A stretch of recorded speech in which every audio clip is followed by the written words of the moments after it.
안녕하세요. 김호준입니다. 지난 월요일 우리 외교부와 중국 외교부는 교류 협력을 정상 궤도로 회복한다는 동시 성명을 냈습니다. 중국과의 사드 갈등이 봉합 국면에 들어섰습니다. 야당에서는 굴욕 외교라고 비판을 합니다. 한마디로 중국의 경제보복으로 우리 기업이 입은 경제적 손실에 대한 보상, 사과를 받아냈어야 한다는 겁니다. 그런데 사드 배치로 인한 중국의 보복은 없다고 강조하고 또 강조했던 게 박근혜 정부 아니었습니까? 작년 사드 논란이 시작될 당시부터 박근혜 정부와 새누리당은 중국 경제보복을 인정하지 않았죠. 명백한 보복 조치가 이루어지고 있는데도 아니라고 우겼습니다. 탄핵 기간 동안의 경제관계 장관회의에서조차 사드로 인한 중국의 경제보복 조치를 부인했죠.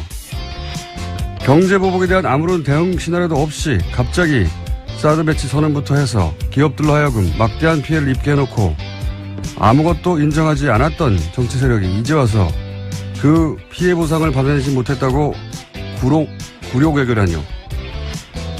자기들이 잘못해 만들어낸 피해의 책임을 왜 그걸 어렵게 해결해가고 있는 사람들에게 묻나요?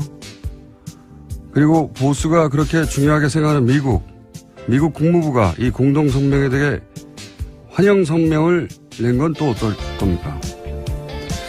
시비를 걸어도 좀 말이 되는 걸로 봅시다. 김호준 생각이었습니다.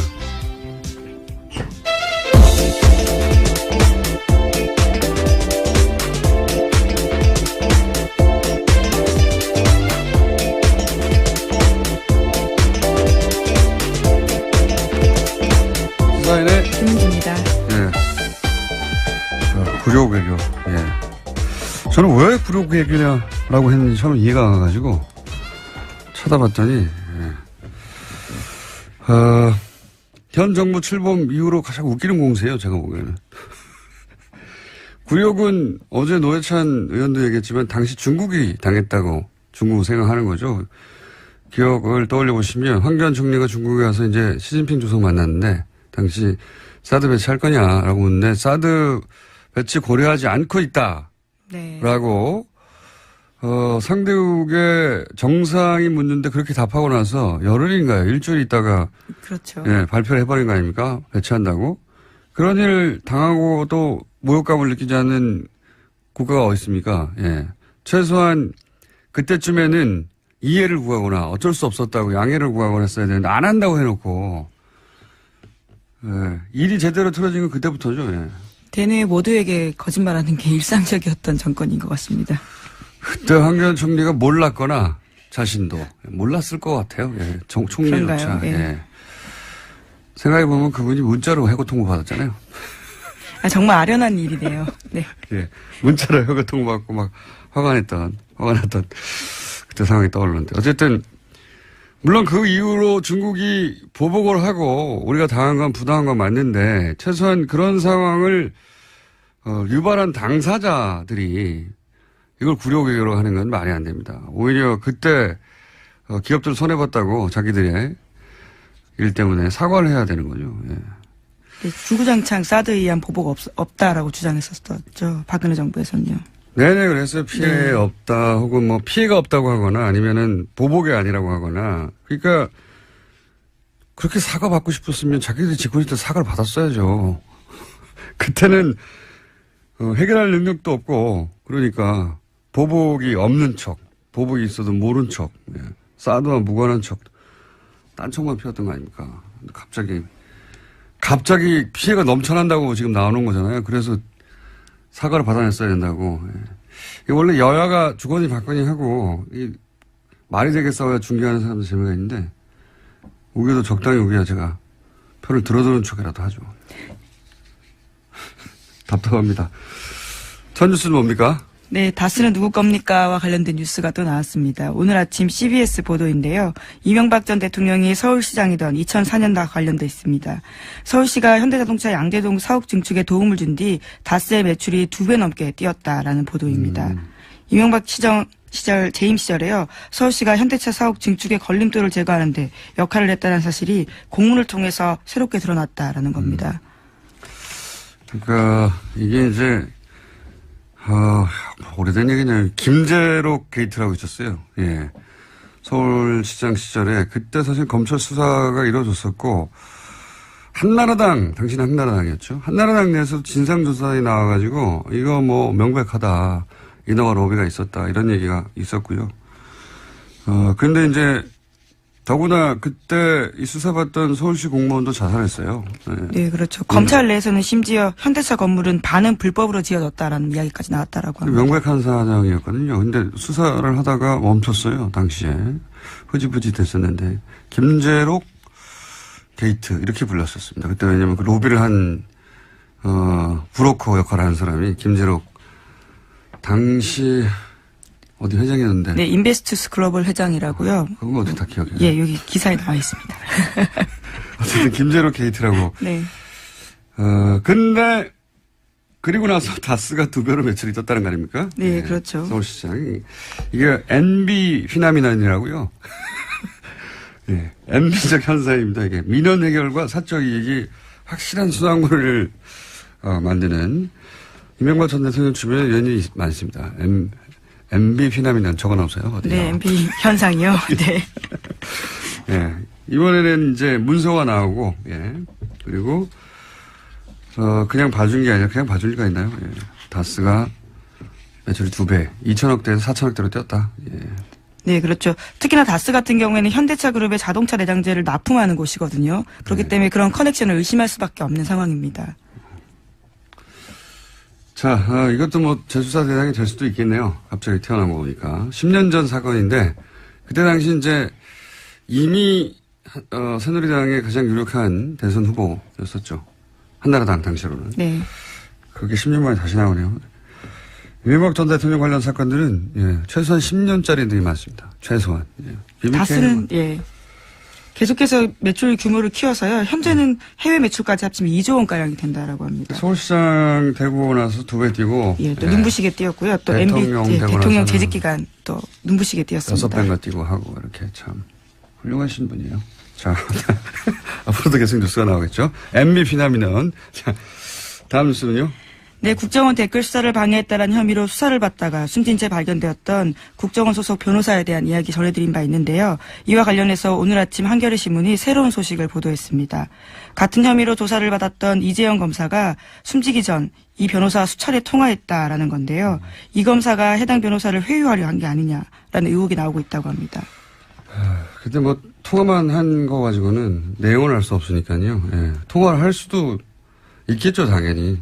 같은 사안으로 조사를 받던 상황이니까. 이제 여기서 사실은 유가족 입장 들어봐야 되는데, 유가족이 이럴 경우에 이제 잘, 취재에 응하지는 않는데, 통상 유가족은 자살을 정말로 했다고 하더라도 대부분 유가족들은 받아들이기 힘들어 하죠. 그래서 갑작스러운 죽음이기 때문에요. 자살할 이유가 없다고 이렇게 말하기 마련이긴 합니다만, 유가족 관점에서 의심스러워할 대목들이 있을 겁니다. 네.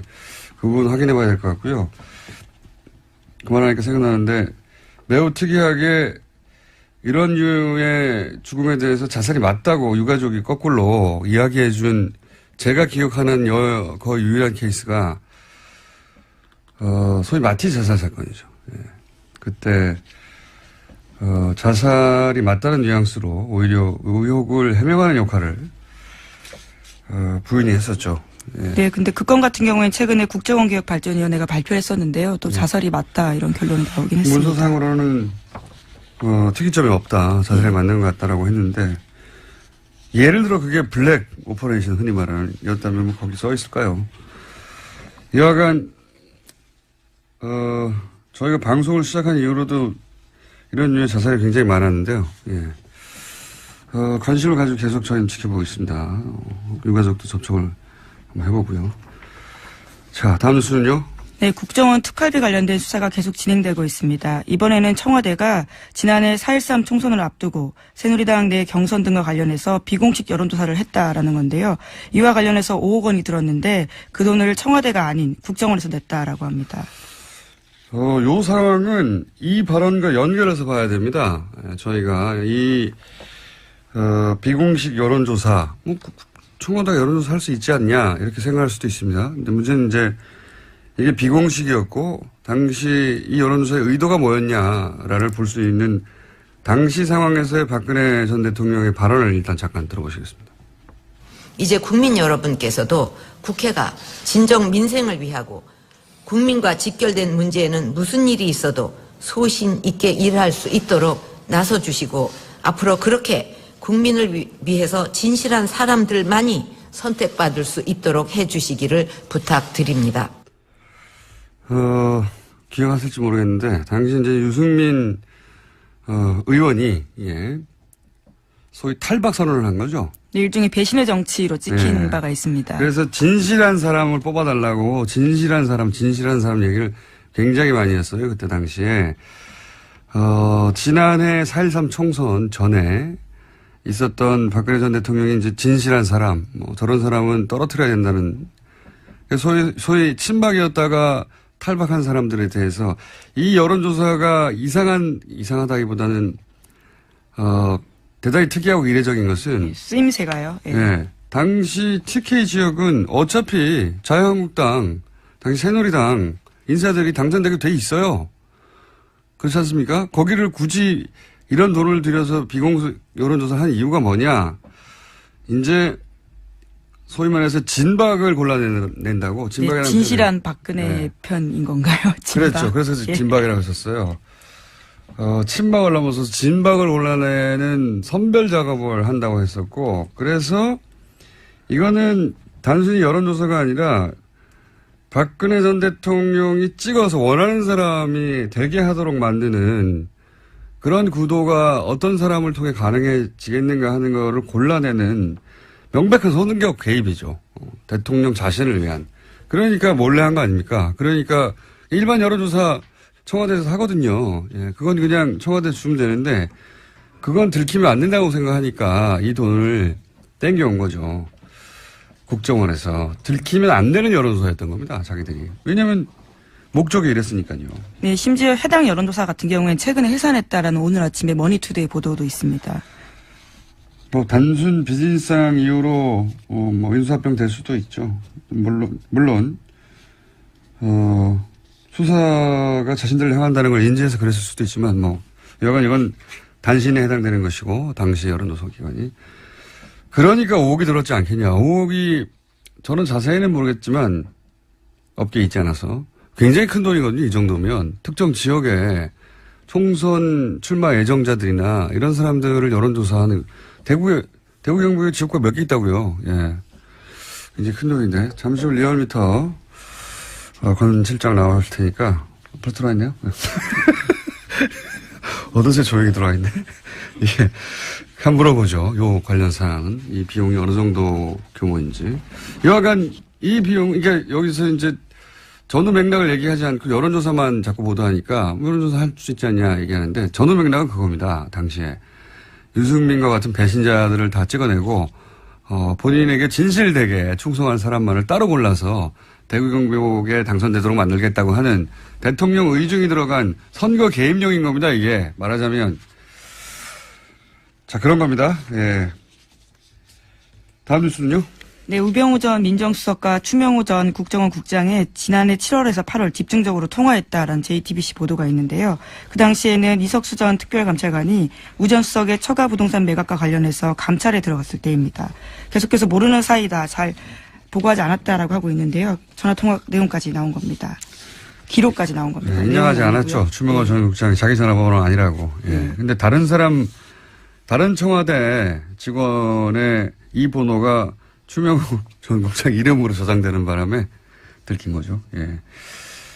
추명호 전 국장은 명백한 최순실 라인이라고 아주 오래전부터 언론에 보도되어 왔었는데 근데 추 국장하고 우 전 수석하고 이렇게 수백 통이나 단기간 내에 통화할 정도의 사이인데 네, 3주간 수백 통 했다라고. 하루 10통씩 했다는 거 아닙니까? 예. 추 국장이 최순실의 존재만 우 수석에게 비밀로 했다는 거 아닙니까? 이렇게 되면. 예. 우 수석은 자기는 최순실의 존재 자체를 몰랐다고 계속 얘기하고 있으니까요. 믿는 사람은 대한민국에서 거의 없는 걸로 보이긴 합니다만. 정황 증거 같은 것이 하나 더 나온 거죠. 예. 자, 리얼미터 해야 되기 때문에, 제목 정도 스르륵 훑어볼까요? 예. 네, 블랙리스트 항소심 진행 중인데요. 이와 관련해서 어제 김기춘 전 비서실장이 청와대 캐비닛 문건 관련해서는 이것이 문제가 있다라는 주장을 했는데요. 조윤선 전 장관 쪽에서도 상당 부분 문건이 가려져 있기 때문에 이것은 증거로 쓸 수 없다라는 취지의 주장을 했습니다. 가려달라고 한 건 박근혜 전 대통령 쪽에서 가려달라고 한 거예요. 심지어 특검에서 다 봤다라고 하는데 왜 이렇게 문제 제기하는지 모르겠다라고 반박했습니다. 특검 쪽에서요. 자, 크게 신경 쓸 내용 아닌 것 같고요. 다음 뉴스 제목. 네, 미국 국무부가요. 네. 조셉윤 대북정책 특별대표를 통해서 유엔 북한 대표부와 접촉하고 있다고 로이터 통신이 보도했습니다. 네. 미국이 물밑에서 북한과 접촉하는 게 아니냐는 이야기는 저희가 오랫동안 해왔죠. 예, 이번에는 좀 더 구체적으로 나왔습니다. 직접 말을 했으니까요. 예. 조셉윤 대표가 북미 대화에 나서겠다 이런 얘기를 구체적으로 한 것이고. 예, 북한이 2달간 도발을 중단하면 북한 미국 간의 대화를 나서겠다라는 구상을 러시아에 전달했다라고 합니다. 2달 이미 됐는데요. 예. 그러니까 저희가 한 달 전인가요? 2달 전인가요? 러시아 역할이 부상할 수 있다는 얘기를. 최선희 국장 같은 경우도 네. 계속 가고 있고요. 러시아를. 우리도 뭐 러시아와 접촉도 계속 있어서 러시아가 중국 대신에 중국이 지금 우리하고 뭐 사드나 이런 문제로 좀 소원했지 않습니까? 그래서 러시아한테 그런 역할을 맡길 건가 보다 했는데 그래 왔던 것 같습니다. 러시아가 이걸 중간에서 역할을 하고 있었다는 뉴스가 나온 걸로 보아 뉴스공장의 분석은 항상 맞다. 아, 그런 결론으로 가실 거라고 깜짝 놀랐습니다. 예, 저희가 예상했지 않습니까? 자, 네. 여기까지. 시사인의 김은지였습니다. 감사합니다. 네, 8월 6일 리얼미터 그것마저 알려주마 리얼미터 권순정 조사실장 나왔습니다. 네, 안녕하십니까? 안녕하십니까? 네, 빨리빨리 진행해보죠. 네. 네. 거의 뭐 해봤자 뭐 1% 2%니까. 네. 좀, 요번에 좀 많이 올랐네요. 아, 그래요? 네. 네. 자, 그러면 빨리빨리 해보죠. 대통령 지지율은 어떻습니까? 예, 지난 4주 동안 거의 변동이 없었죠. 네. 뭐 근데 0점 몇 프로 올랐다 내렸다 몇 예, 이번 주에는 2.2%포인트 올라서 69.4%가 되었습니다. 예, 부정평가는 27%에서 25.4%로 떨어졌고요. 추세가 어때요? 그러면 예를 들어서 추세가 수요일 네. 어제 일간 집계는 어떻습니까? 네, 그래서 어제 시정연설이 있었죠. 여론 주목을 많이 받았는데 어제는 일간 집계가 71.7%까지 올랐습니다. 반만은 좀 올랐네. 한 네. 9월 4일 이후에 약 2개월 만에 처음으로 70%대를 다시 돌파를 했고요. 리얼미터 기준으로. 예, 네. 그리고 보수 중도 지금 분석을 해보니까 이념 성향이 다 올랐더라고요. 네. 그리고 그래, 영남과 2.2% 수도권 입니다. 포함해서 다 올라서 전체적으로 보합세에서 약간 상승세. 약간 이제 강보합세라든지 예. 그렇게 봐야 되지 않을까 싶습니다. 떨어질 때 0점 몇, 뭐 올라갈 때 2, 뭐 이런. 예, 뭐 다른 여론조사에서는 상당히 많이 큰 폭이 있는데 저희 리얼미터 같은 경우는 네. 매일매일 하다 보니까. 예, 그렇게 크게 변화는 없습니다. 근데 2.2%포인트 정도 추세가 되면, 약간 상승세, 약간. 예. 예, 그렇게 봐야 될 것 같습니다. 민주당도 역시 약간 상승세. 예, 올랐습니다. 예. 1.7%포인트 올라서 50.9%를 기록했고요. 지난주까지는 40%대였는데 다시 50%대로 올랐었습니다. 자유한국당 아무래도 좀 떨어졌긴 좀 시끄럽죠. 예, 자유한국당은 친박 출당을 둘러싸가지고 많이 갈등이 전폭되고 있지 않습니까? 그리고 국정원 특활비 청와대 상납 의혹 이것도 역시 많이 일부 영향을 미치고 있지 않나 어제 싶은데요. 일간 집계로 어때요? 추세상. 어제 일간 집계에서는 상당히 많이 떨어졌습니다. 어제 일간 집계에서는 15.3%까지 이건 하락을 좀 했습니다. 많이 떨어졌네요. 네, 15.1. 네, 그렇습니다. 17, 8 하다가, 국민당, 정의당 같은 경우는 각각 0.7%, 1.0%포인트 오른 6.6%, 5.7%였어요. 거의 변화가 없는 가운데 조금씩 오르는 이제 경향을 보이고 있고요. 바른정당이 좀 크게 약세를 보이고 있습니다. 그럴 수밖에 없겠죠. 지금. 네. 뭐. 당이 지금 존립이 가능하냐 마냐 하는 상황이니까. 예, 떨어진 포인트는 그렇게 많지 않지만 4.4%를 기록했는데요. 네. 7개월 만에 최저치로 하락했습니다. 특히 31일 화요일 일간 집계에서는 3.9%까지 떨어졌고요. 알겠습니다. 지금 분당 위기에 있기 때문에 이런 부분들이 반영이 되고 있지 않나 그건 싶습니다. 뭐 예상 가능했던 예. 수치고요. 대통령이 뭐 69나 70이나 그게 그겁니다. 예. 떨어져도 그게 그거고 올라도 저는 그게 그거라고 보는데 어쨌든 추세는 그래서 그렇습니다. 약간 강보합 혹은 약간 상승세다. 네, 그렇게 봐야 될 것 같습니다. 네. 자, 이번 주 이런 거 하다가 항상 현안조사 네. 별 큰 차이 없다 이렇게 해주시고 제가 보기엔 별 큰 차이 없다. 이 말할 때 빨리 시작해야 됩니다. 네, 현안조사 이번에는 네. 조금 핫한 조사를 좀 마련을 네. 했습니다. 낙태죄를 유지해야 되는지 폐지해야 되는지 이 부분에 대해 조사를 해봤는데요. 이거 궁금합니다. 제 기억으로 리얼미터가 이거 조사한 적이 있어요. 언제인지 기억 안 나는데. 7년 전 2010년 7년 좀 오래됐군요. 2월입니다.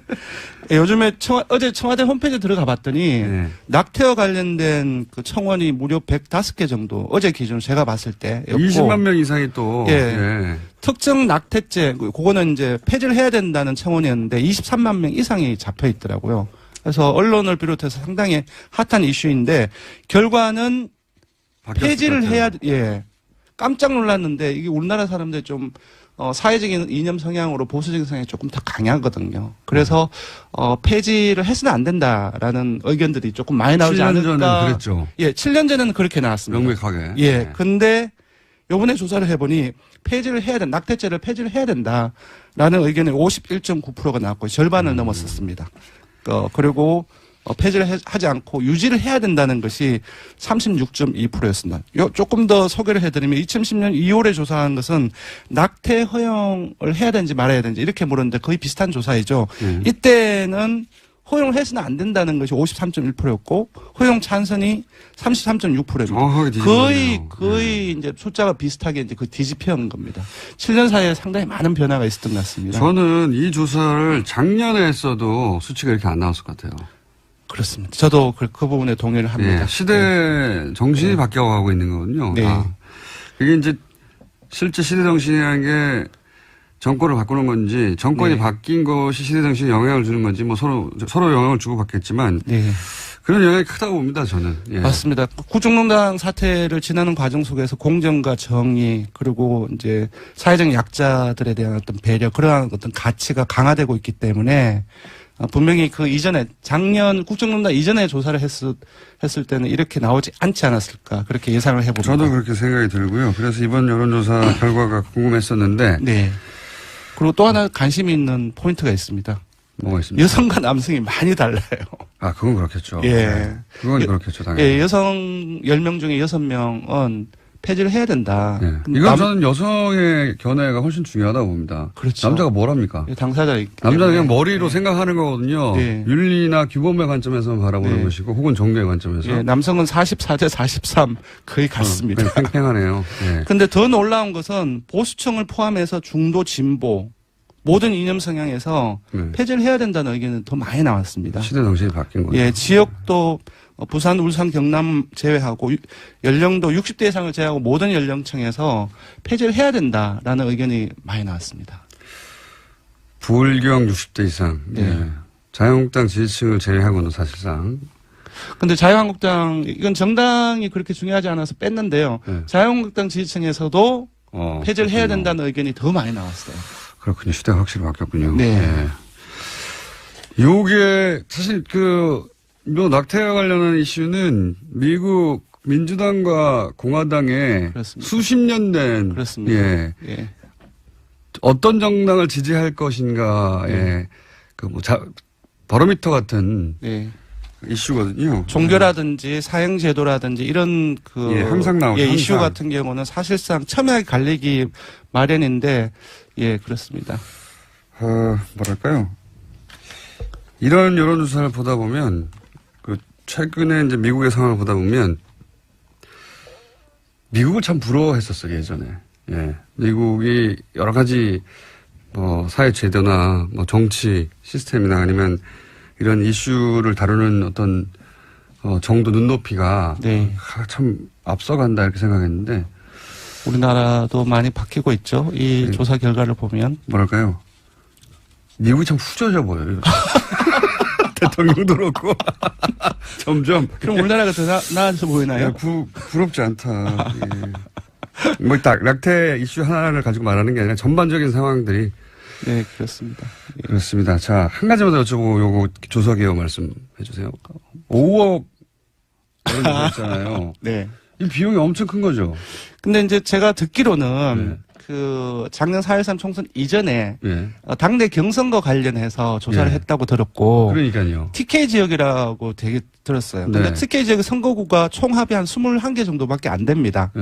근데 그걸 다 하지는 않았을 거예요. 다 했다 하더라도 5억이 너무 많잖아요. 예, 제가 볼 때는 친박 중심으로 했다고 한다면 10개 내외가 아닐까 싶은데 보통 여론조사는 전화면접 조사가 가장 비싼데 1000명 조사를 할 경우에는 전화면접 조사라 해도 한 건에 1,500만 원 정도 내외입니다. 시장 가격이. 예, 시장 가격이. 그러면 도대체 5억이면 1,500만 원이면 어떻게 되는 그러면 한 30개 정도를 할 수 있는 거죠. 그 비용을 다 준다 할지라도. 예.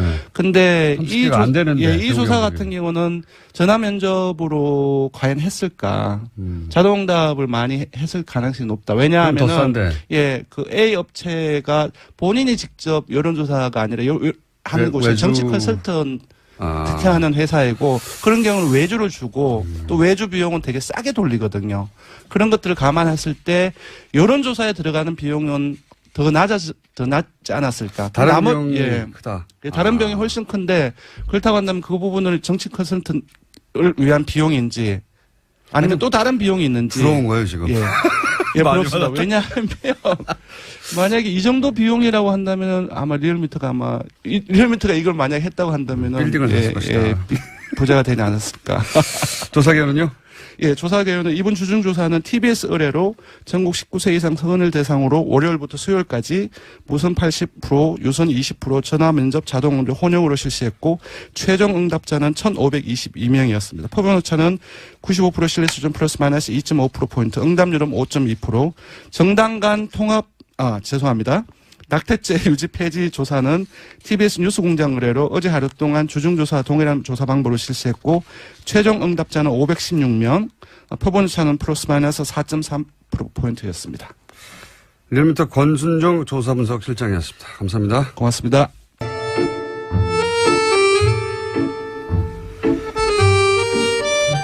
우욕줄이 많은 코너. 어떨 때는 사람들이 없애버려야 된다고 문자가 쏟아지고 어떨 때는 환호하는 내부자들 민주당의 안민석 의원 나오셨습니다. 안녕하십니까. 네, 더불어민주당 국민재산 찾기 특별위원회 위원장 처음으로 당에서 뭐 하나 맡아봤습니다. 안민석 의원입니다. 자유국당의 김성태 의원 나오셨습니다. 안녕하십니까. 예, 안녕하세요. 김성태입니다. 근데 김성태 의원님, 예. 최순실 재산 몰수 안 합니까? 아이, 최순실 재산 몰수를 위해서 특별법 발의도 지금 안민석 의원과 많은 동료인들이 참여한 가운데 하셨잖아요. 그 자한당 중에서 유일하게 김성태 의원 한 분이 특별법 서명도 하셨는데요. 예. 자한당은 여기 대해가지고 어떤 입장이에요, 지금? 아이, 그 법이 이제 구체적으로. 이거 통과시키기 싫으니까 괜히 뭐 합당한다, 뭐, 탈당한다 하면서 우당탕당 하면서 국민들 시선을 딴 데로 아이, 끄는 거 아니에요? 국회에서. 최순실이가 얼마나 지금 고마워하고 있어요. 법을 특히 공장장. 심의하고 논의해서. 공장장을 다 의결할- 세게 꺼내가지고 최순실 재산몰수 확 들어가게 해가지고 일각에서 지금 들리는 이야기가 최순실이가 공장장하고 주진우를 굉장히 고마워한다고. 안민석 의원 그렇게 하는 겁니다. 그렇게. 그러니까 특별법은 저 아무래도 입법기관인 우리 각 의원들을 정파나 정당 다 달리하고 또 정치적 이해관계 다르겠지만은 그 법을 대표 발의한 안민석 의원께서 끊임없이 우리 의원들을 만나고 최순실 재산 몰수에 대한 이 당위성이나 또 정당성에 대해서 폭넓게. 동의하시죠? 저는 그 부분. 몰수해야 되죠. 근데 예. 지금 정기국회가 한 달밖에 안 남았거든요. 네. 특별법 제정 제가 볼 때는 가능성이 굉장히 낮아요. 그러니까 안민석 의원께서 그 가능성. 최순실 재산 몰수 지금 한 번도 못하게 생겼어요. 보통 일이 아닙니다, 이거. 그 가능성에 대해서 지금 말씀을 하시는데. 국민 여러분, 국회는 지금 최순실 재산 몰수 저도 이야기 전혀 좀 지금 생각이 없습니다. 저도 이야기 좀 김성태 의원님 서명만 했지 네. 속으로는 전혀 생각이 없다고 저는 봅니다. 안민석 해명해 의원께서 보십시오. 그 법을 국회에서 처리하기 위한 처절한 진정성이 국회 내에서 이렇게 의원회관 방에 299개를 돌아다니면서 이 법 꼭 처리되어야 된다는 그런 뭐 입장을 그렇게 슬퍼하고 뭐 설득하기보다는 맨날 아니 최순실 재산 몰수 못하는 게 안민석 탓입니까? 안민석이 뭐 끝나지 않은 노력부족입니까? 전쟁 책이나 팔려고 전국에 유람하고 심지어 미국까지 그럼 북콘스트도 열고. 아니, 책을 우리는 팔아야지 그렇게 하면서 독일 가가지고 그 재산 통과를 이야기하는 게 이게 맞습니까? 예? 그러고는 여기 김어준 공장장 앞에 서는 말이에요. 국민들 앞에 호소하고. 그래서 좀 안 맞아요. 제가 최순실 재산 몰수해야 된다는 이 말씀 드리기 위해 가지고 지금 북토크를 50회 하겠다고 약속을 이 자리에서 했지 않습니까? 네, 몇 회 하셨어요, 이때? 오늘 경기도 화성에서 하는데요. 오늘이 40번째입니다.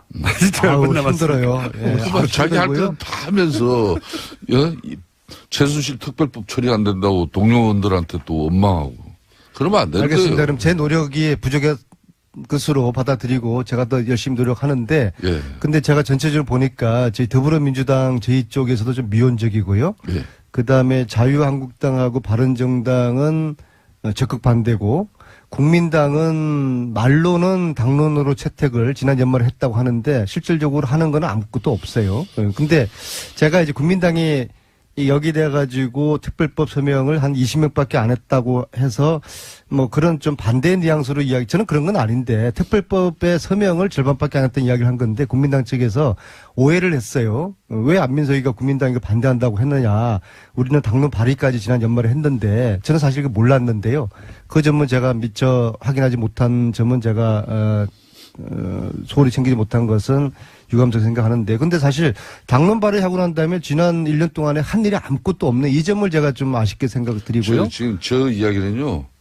뭐 그래서 그런 국민당에서 이야기 했더니 또 국민의당에서 저 안민석 의원 또 윤리위원회 국회 제소하겠다고 제소하겠다는 그렇게 입장 해서 밝히니까 이제 아니 여러 이야기가 제소 나오고. 아니라 뭐 저는 뭐 안철수한테 고발도 받은 적이 있고 제소 할아버지도 괜찮은데 그럼 국민당이 당론 발의를 했으면은 나서서 실질적으로 적극적으로 이 특별법 제정될 수 있도록 국민당이 한번 앞장서 주시고 그러면 제가 국민당 제가 박수 쳐드리고 안철수도 제가 업어드리겠습니다. 안철수 업어드리겠습니다. 어쩌면 그 같은 안식끼리 금방 좋았다가 얼마 전에는 또 안철수 국민의당에서 우리 안민석 의원 또 고발건 이렇게 치하했다고 얼마나 안철수 의원을 또 칭송했습니까? 최순실 국면에서 하여튼 안시들 이상하죠. 아니 국민당이 저를 띄워주려고 작정한 것 같아요. 작년 이맘때 어땠습니까? 아니, 의원님, 뉴스 방송에서 한 말씀 했다고 그래가 다 했던 얘기니까 이거 방통위에 저를 제소하지 않았습니까? 그때 제가 얼마나 또 당에서 시련을 처음으로 자리 겪었어요. 맡으니까 어떠세요? 예? 잘 적응은 안 되는데요. 근데 저는 이런 거 맞는 거 싫어해요. 싫어하고 저는 여의도 국회를 별로 안 믿거든요. 제가 국회의원이지만은 기본적으로 국회의원들은 당리당략 이게 저는 너무 이게 싫어요. 이게 제 체질에 안 맞고 국회의원도 제 체질에 안 맞지만은 그 위원장 그렇게 하고 싶어 하셨어요, 그때. 아니 그거는 그런 이야기까지 나한테 이렇게 물으면 어떡해요. 응? 근데 이게 제가 독일을 다니는데 그냥 국회의원 개인으로 온 것보다도 당에서 특별위원장으로 왔다 하면은 도와주는 분들이 더 신나서 도와줄 거 아니에요. 이제 그런 차원에서 제가 당에다가 이걸 요구를 했던 것이고 네. 이제 한 달, 이 활동 기간은 한 달입니다. 한 달 동안에 특별 제정 안 되면은 저도 이제 짐 싸가지고 이제 최순실 재산 몰수 이제 저도 손들 수밖에 없는 거거든요. 그래서 김성태 의원님 서명을 하셨잖아요. 저 전국 다니면서 그래도 유일하게 김성태 의원님 혼자 서명하셨다. 자유한국당 중에서 그래서 같이 좀 토론회도 하고 좀 국민들과 함께 이 국회는 절대로 이걸 생각이 없거든요. 그래서 국민과 함께 최순실 재산 몰수 특별법 제정 공장장도 다스만 이야기하지 마시고 예? 그러니까 최순실하고 1년 밀당한다는 지금 이야기가 있어요. 최순실 재산부터 빨리 몰수하고 그리고 이제 다스 자, 의원님. 무상급식 그렇게 갑시다. 무슨 얘기인지 좀 알겠고요. 끊어주세요. 예, 알겠습니다. 충분히 특별법 얘기하셨고. 바른정당에서 몇 명 갑니까? 자유한국당으로. 뭐 제가 단정적으로 그분들 이렇게 몇 번 오시는 게 중요한 문제는 아니라고 봅니다. 하지만 그렇지만 숫자를 말씀해 주십시오. 뭐 구체적인 숫자까지 열거는 되지 못합니다만은 그래도 상당수 의원들이 7명입니까? 이미 결심을 거의 한 것 같습니다. 그게 7명 이상이죠? 네, 저는 그렇게 봅니다. 숫자를 말씀 안 하신다고. 최대 몇 명입니까, 일단은? 10명 정도 보십니까? 네, 10명, 아, 말씀. 10명, 11명. 항상 세상에는 박지류가 존재하거든요. 지금 이 상황에서도 확실하게 탈당 의사를 가지고 있는 분들이 7명이고 그다음에 자강 의사를 가지고 있는 분들도 한 그 정도 숫자가 되잖아요. 그럼 나머지 한 5분이 있잖아요. 네. 박지. 그분들 중에서 이제 저 자유한국당으로 돌아가는 분들에 대해서는 박지라고 안 부르시네요. 어쩔 수 없다 이제. 그거는. 근데 자꾸 제가 이야기하면 특정인이 그런 데기 때문에 또 제 앞에 있는 분이 또 오해될 수도 있고 그래서 한 선도 탈당이 아니고 눈치 보시는 분들 중에서 한 절반 정도는 같이 넘어갈 거라고 보거든요. 그래서 저는 11명으로 저는 봅니다. 11명이요. 다음 주까지 11명. 10월 13일 전당대 전까지 11명.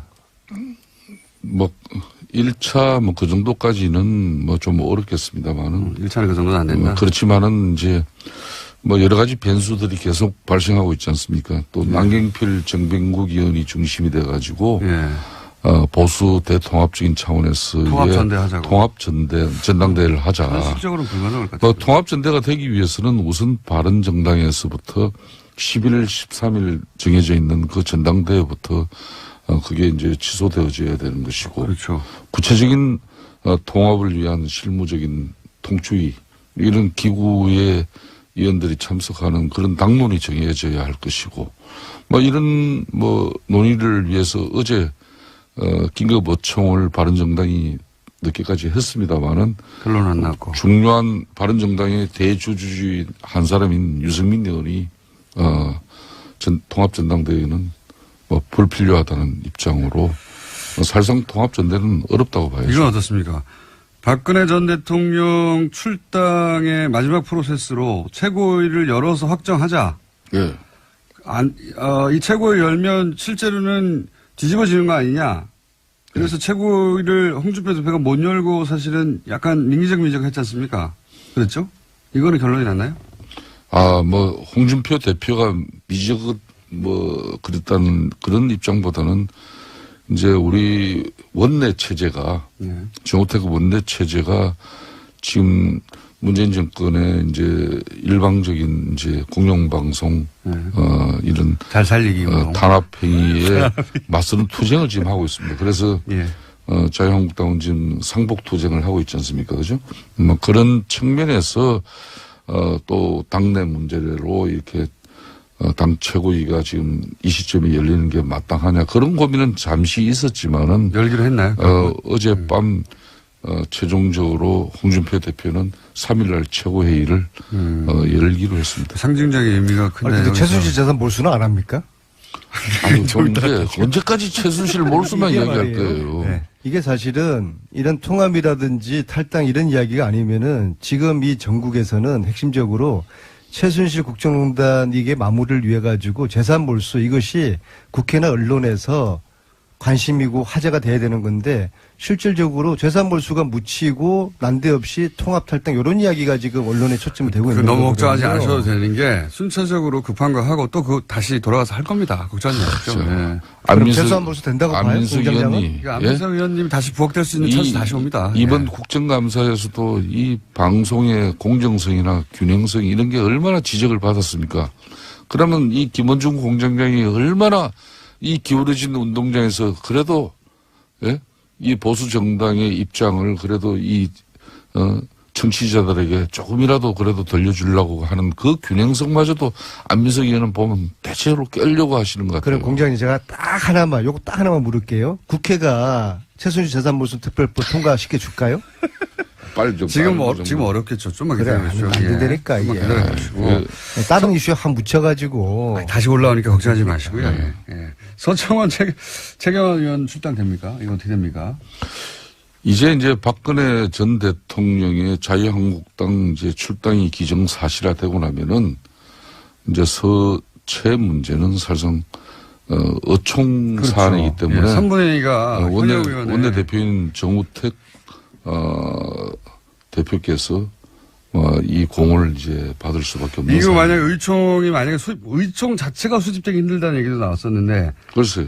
그러니까요. 왜냐하면 어느 쪽도 피해를 입을 수 있으니까 그 결과가 파국적으로. 만약에 여기서 의총에서 서청원, 최경환 출당 결의가 안 되면 그러면 홍준표 대표가 지금 뭐랄까요. 타격을 크게 입는 거 아닙니까? 예, 정치적 타격을 크게 입을 수밖에 없죠.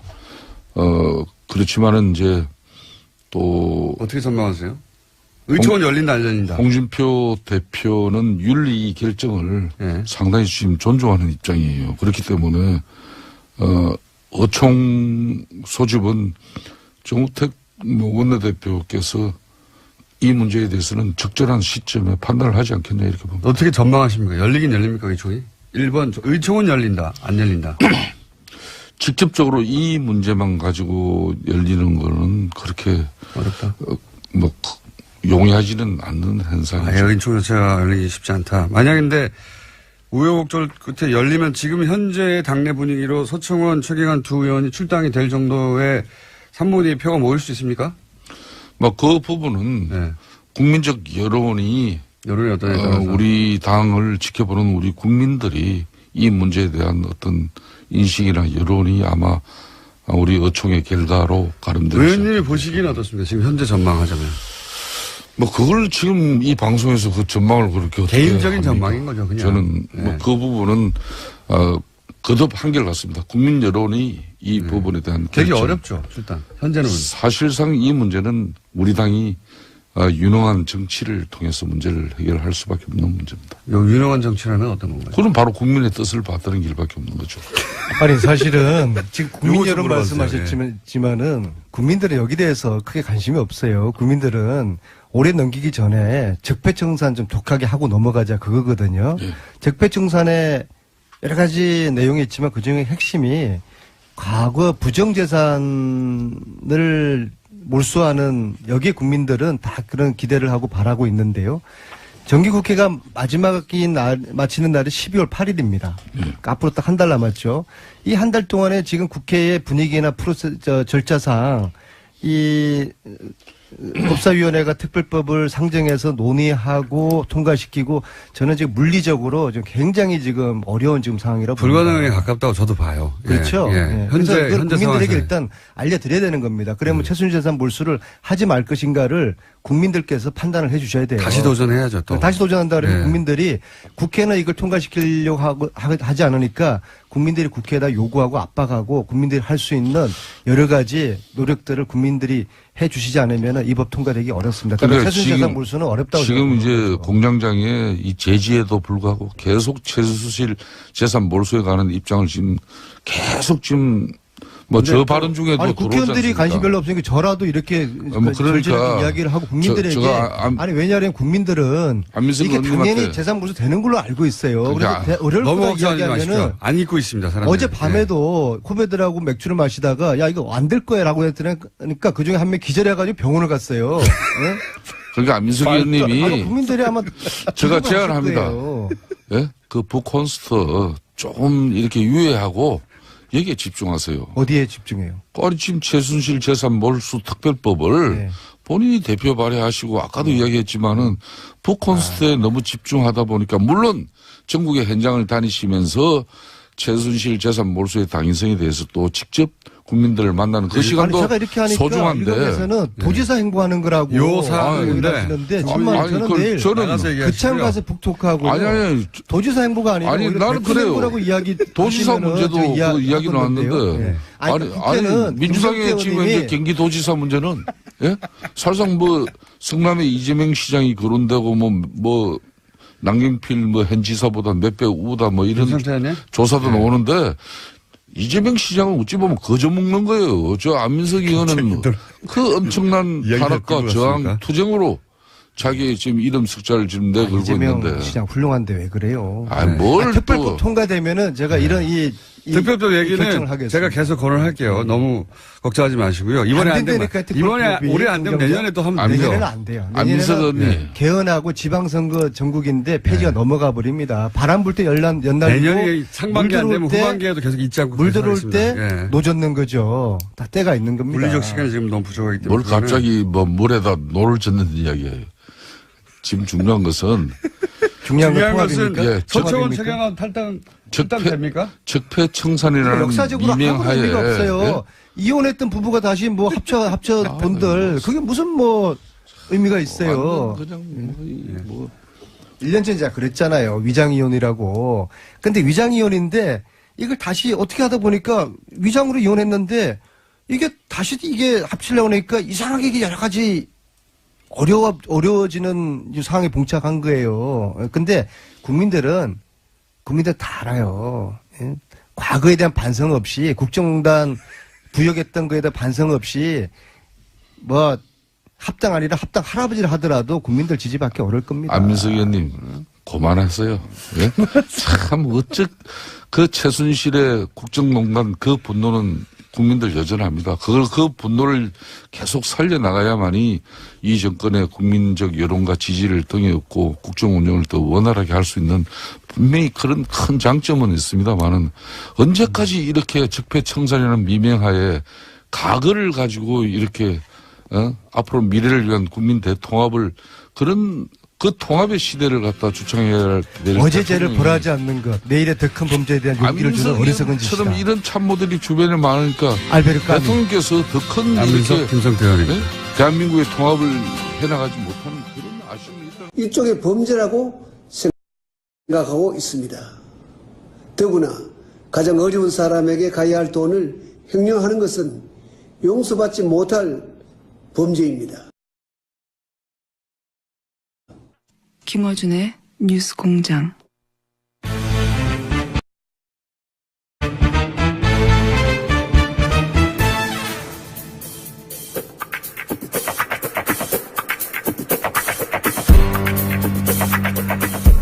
오랫동안 정치구단이라는 별명으로 불리신 분입니다. 박지원 전 국민의당 대표 나오셨습니다. 안녕하십니까? 안녕하세요. 네. 목소리가 좋으신 거 보니 기분이 좋으신가 봅니다, 요즘. 요즘 잘 돼가잖아요. 제가 미워하는 MB가 곧 구속되게 돼 있다.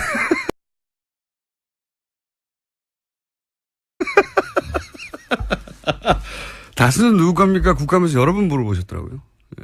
아직도 몰라요? 태블릿 PC는 누구 겁니까? 최순실 거죠. 예. 예. 그건 안 해. 네. 다스는 누구 겁니까? 이 MB 거라고 지난주에 말씀하셨죠. 예. 자기 더 고소한다 하려면. 다스는 MB 겁니다. 태블릿 PC는 최순실 거고. 예. 시원시원하게 말씀해 주시고. 옛날 나라는 박근혜 거고. 국민의당은 누구 겁니까? 당원 겁니다. 바로바로. 그 말씀 드리니까 갑자기 생각난 건데, 어젠가 그저께 안철수 대표가 인터뷰를 했는데, 문재인 대통령은 이제 경쟁 상대가 아니다. 선거가 다 끝났기 때문에. 이렇게 말씀하셨어요. 처음부터 아니었어요. 아니, 그걸 이상하게 듣지 말고, 대통령이 당선되면은 대통령이지, 문재인 대통령도 다음 대통령 안 나와요. 그렇기 그렇죠. 때문에 경쟁 상대가 아니고, 일단 선거 결과에 승복을 하고, 당선된 대통령에게 협력할 것은 협력하고, 야당으로서 지적할 건 지적해야지, 무조건 나쁘다고 하면 안 돼요. 근데 제 장점이 뭐냐? 네. 잘하는 건 잘한다 하고 네. 못하는 건 못한다고. 박지원 같은 사람이 없어요. 아니 근데 이런 질문이 나온 이유가 안철수 대표가 선거 다 끝났는데 마치 지금 대선 경선하는 것처럼 계속 문재인 대통령만을 향해서 발언을 쏟아내니까 아무래도 기자들이 그런 질문을 했겠죠. 근데 거기에 대해서 이제 경쟁 상대가 아니다. 선거가 다 끝났기 때문에 이런 답변이 6개월 있다가 나왔다는 게 신기하다는 거죠. 예. 야, 처음부터 그렇겠죠. 아니, 지금 12월에 대선 없다는 걸 11월 돼서 깨달은 게 아닌가 싶기도 하고요. 그냥 공장장은 안철수. 잘못 아니었어요. 재밌는 답변이었습니다. 아주. 자, 시정연설은 어땠습니까? 어제? 기왕 있었던 어제 큰일이니까. 어제 제가 그 자리에서 SNS에 올렸었는데 예. 제가 볼 때는 감동적으로 잘했어요. 그 도입 부분에 말이죠. 예. IMF 외환 위기를 당해서 우리 국민이 당했던 눈물 예. 그리고 국복 과정에서 근무기 등 예. 국민 총화를 이루는 그걸 탁 도입하는 것을 보고 예. 그때 주역이셨잖아요. 그때 대표님이. 그렇죠. 예. 제가 IMF 국복하는데 은메달 딴 사람이죠. 예. 그런데 맞습니다. 예. 진짜 저건 누가 썼는지 누가 저렇게 연출을 했는지 참 잘했다. 저건 바로 IMF 외환 위기를 가져온 세력이 예. 오늘의 적폐 세력이에요. 그렇죠. 역사가 오래됐습니다, 사실. 그렇죠. 예. 그리고 그렇게 근무기 등 국민 통합을 이루어서 극복한 세력이 우리란 말이에요. 예. 또 민주당이란 말이에요. 지금은 또 갈라져 있지만. 네. 그렇기 때문에 다 그렇게 도입하면서 나도 문재인 나도 이러한 과정을 겪어서 지금 현재의 어려움을 극복하겠다. 그런 의지를 보여주는가 하면은 대북 정책에 대해서는 DJ의 베를린 설은 순서만 바뀌었지. 너무나 감동적으로 잘하더라고요. 그건 잘하는 거죠. 그렇게 받아주셨군요. 네. 그런데 개헌 문제. 예. 그건 지금 현재 대통령께서는 자꾸 지방 분권만 네. 강조를 하는데 국회나 국민은 권력 구조 네. 분권을 요구하고 있는데 거기에서 좀 앞으로 네. 상당한 토론이 필요하다. 그리고 부자 증세 없는 세수 증대는 서민과 영세상인 월급쟁이들한테 고통을 너무 강요하는 것 아닌가 그런 생각하셨어요. 그런데 잘했어요. 잘한 건 잘한 거예요. 전반적으로 잘했고 예, 그런 부분이 좀 훌륭했어요. 걸렸다. 이건 어떻게 평가하십니까? 최근에 중국과 사드 문제가 이제 뭐 아직 완전히 해결됐다고 말할 수는 전혀 없고 어쨌든 서로 잘해보자 봉합 국면에 들어선 것 같은데 여기 대해서 야당에서는 보수 야당에서는 일단 구력외교라고 하잖아요. 저는 왜 구력외교라고 하는지 잘 이해가 안 가는데 요 대목은 어떻게 평가하십니까? 잘했어요. 그것도 잘한 겁니까? 외교는 예. 다 얻을 수 없습니다. 그리고 우리는 대한민국은 도랑이든 소예요. 미국 풀도 먹어야 되고 중국 풀도 먹어야 됐는데 우리나라가 지정학적으로 미국, 일본, 중국, 러시아 세계 초 4대 강국에 둘러싸여 있는 나라인데 여기에서 줄타기를 잘하는 게 외교예요. 네. 어떻게 미국도 만족시키고 중국도 만족시킬 수 있어요? 네, 100%는 안 되죠. 안 되죠. 네. 그런데 이렇게 해결해 나가고 또 문제가 있는 것은 또 그대로 남겨놓으면서 해 나가는 것이 외교지. 그래서 구동존이라고 할 거예요. 그런데 그 비난하는 사람들은 구동존이가 무슨 말인지 모를 거예요. 이거 어떻습니까? 최근에 이런 똑 잘라서 요 대목만 한번 여쭤볼게요. 국정원의 특활비 뭐 3인방한테 뭐 매달 1억씩 줬다. 이런 얘기 하니까 자유한국당에서는 김대중 정부 때도 있었다라고 이제 김대중 정부를 탁 특정해 버렸어요.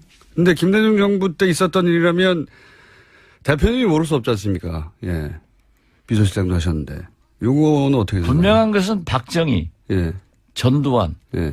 노태우, 김영삼 정부에는 있었어요. 제가 청와대에 들어가니까 제가 공보수석이었는데 예. 공보수석 산하기관, 연관기관이죠. 예. 거기에서도 매월 가져오더라고요. 그래서 대통령께서 산하기관에서도 가져왔어요? 국정원뿐만 그렇죠. 아니라? 국정원뿐만 아니라 코바코, 예. 언론재단 이거 가져왔어요. 그래서 대통령께서 어떠한 경우에도 산하기관, 연관기관에서 일체 돈 받지 마라. 그리고 또 과거에는 예. 그 산하기관 경비로 해외 출장을 많이 갔어요. 어허. 또 기자들도 산하기관 그 돈으로 갔어요. 청와대가 그러니까 그냥 산하기관들 돈을 그냥 갖다 썼거든요. 그렇죠. 쉽게. 예. 그런데 그걸 가져왔더라고요. 가져왔는데 대통령께서 해가지고 일치 안 받았어요. 국정원도 마찬가지고. 마찬가지고. 또 그 기자들도 우리 김대중 정부 때부터 해외 출장이나 지방 출장 갈 때 전부 돈을 받았어요. 심지어 프레스센터. 예. 외국 나가면 프레스센터를 쓰잖아요. 예. 그 경비까지 다 받았어요. 기자들로부터. 기자들로부터, 언론사로부터. 그러니까 돈을 그쪽에 주는 게 아니라 거꾸로 언론사로부터 받았다 그때부터. 받았죠. 자기 비용은 자기가 내라. 그게 이제 전통이 됐는데 예. 그래서 김대중 정부는 없어요. 만약에 그렇게 의심스러우면 당군 할아버지 때부터 한번 정보부가 얼마나 갖다 준다고 봐보라고 그랬어요. 그런데 이제 문제가 예. 그 탑시크릿 국정원 예. 저자인 김당 전 오마이뉴스 국장에 의거하면은 노무현 정부 때 예. 김만복 예. 전 국정원장이 문제가 좀 있을 것이다. 예. 그런 얘기를 제기했더라고요. 김만복 그런데 국정원장은 실제로 있을 것이다. 김만복 국정원장은 좀 문제가 있어가지고 예. 저한테 많이 찾아와서 제가 시스템을 좀 원세훈 아시는군요. 원장하고 좀 얘기를 해서 해결해 준 적이 있기 때문에 그 부분은 제가 자신 없어요. 알겠습니다. 김만복 국정원장 부분은 잘 모르겠으나 개인적 일탈일 거예요. 개인적 일탈일 수 있으나 김대중 정부 때는 그런 일은 자유한국당이 그런 주장을 하길래 제가 여쭤본 겁니다. 김대중 정부 때부터 이미 그런 일이 있었다고 하는데 그게 아니라 그 이전 자유한국당은 예. 자기들이 그런 거 선수였으니까 남도 잘하겠지 하는 거예요. 그 1억씩 간 거는 어디다 썼을까요? 모르죠, 뭐. 그거야. 네. 1억 한번 받아봤어요? 그랬으면 좋겠습니다. 안 써봤으니까 모르는 거예요. 매달. 그런데 우리도 안 써봤는데 왜 저한테 물으세요? 아니, 그래도 이제 대표님의 그 경험치와 전문용어로 통밥이라고 하죠. 예, 통밥으로 볼 때, 그 돈은 이렇게 됐을 가능성이 있다 정도. 뭐, 시술비에도 썼고. 그러지 않았을까, 그래요. 누구의 시술비라고 말씀하시지 않았습니까? 박근혜 대통령. 그거 다 보도된 거 아니에요? 그렇죠. 시술을 하신 건데 그 돈은 어디서 나왔을까? 이런 얘기 많이 있었죠. 그런데 그걸 아마 예산으로 쓰기는 항목상 어려울 거예요. 그런 항목은 없으니까요. 네. 대통령 시술비 같은 거는. 그랬을 개연성이 있다고. 그 뭐 정상적 시술 같으면 하는데. 예. 미용 시술을 세금으로 하기는 어렵죠. 지금 문재인 대통령께서 건보 적용 확대도 예. 성형 시술 같은 것은 뺀다는데 그 예산에 그런 게 있겠어요? 아무튼 공장장 아는 게 하나도 없어. 오늘 컨디션 좋으십니다. 이거 어떻습니까?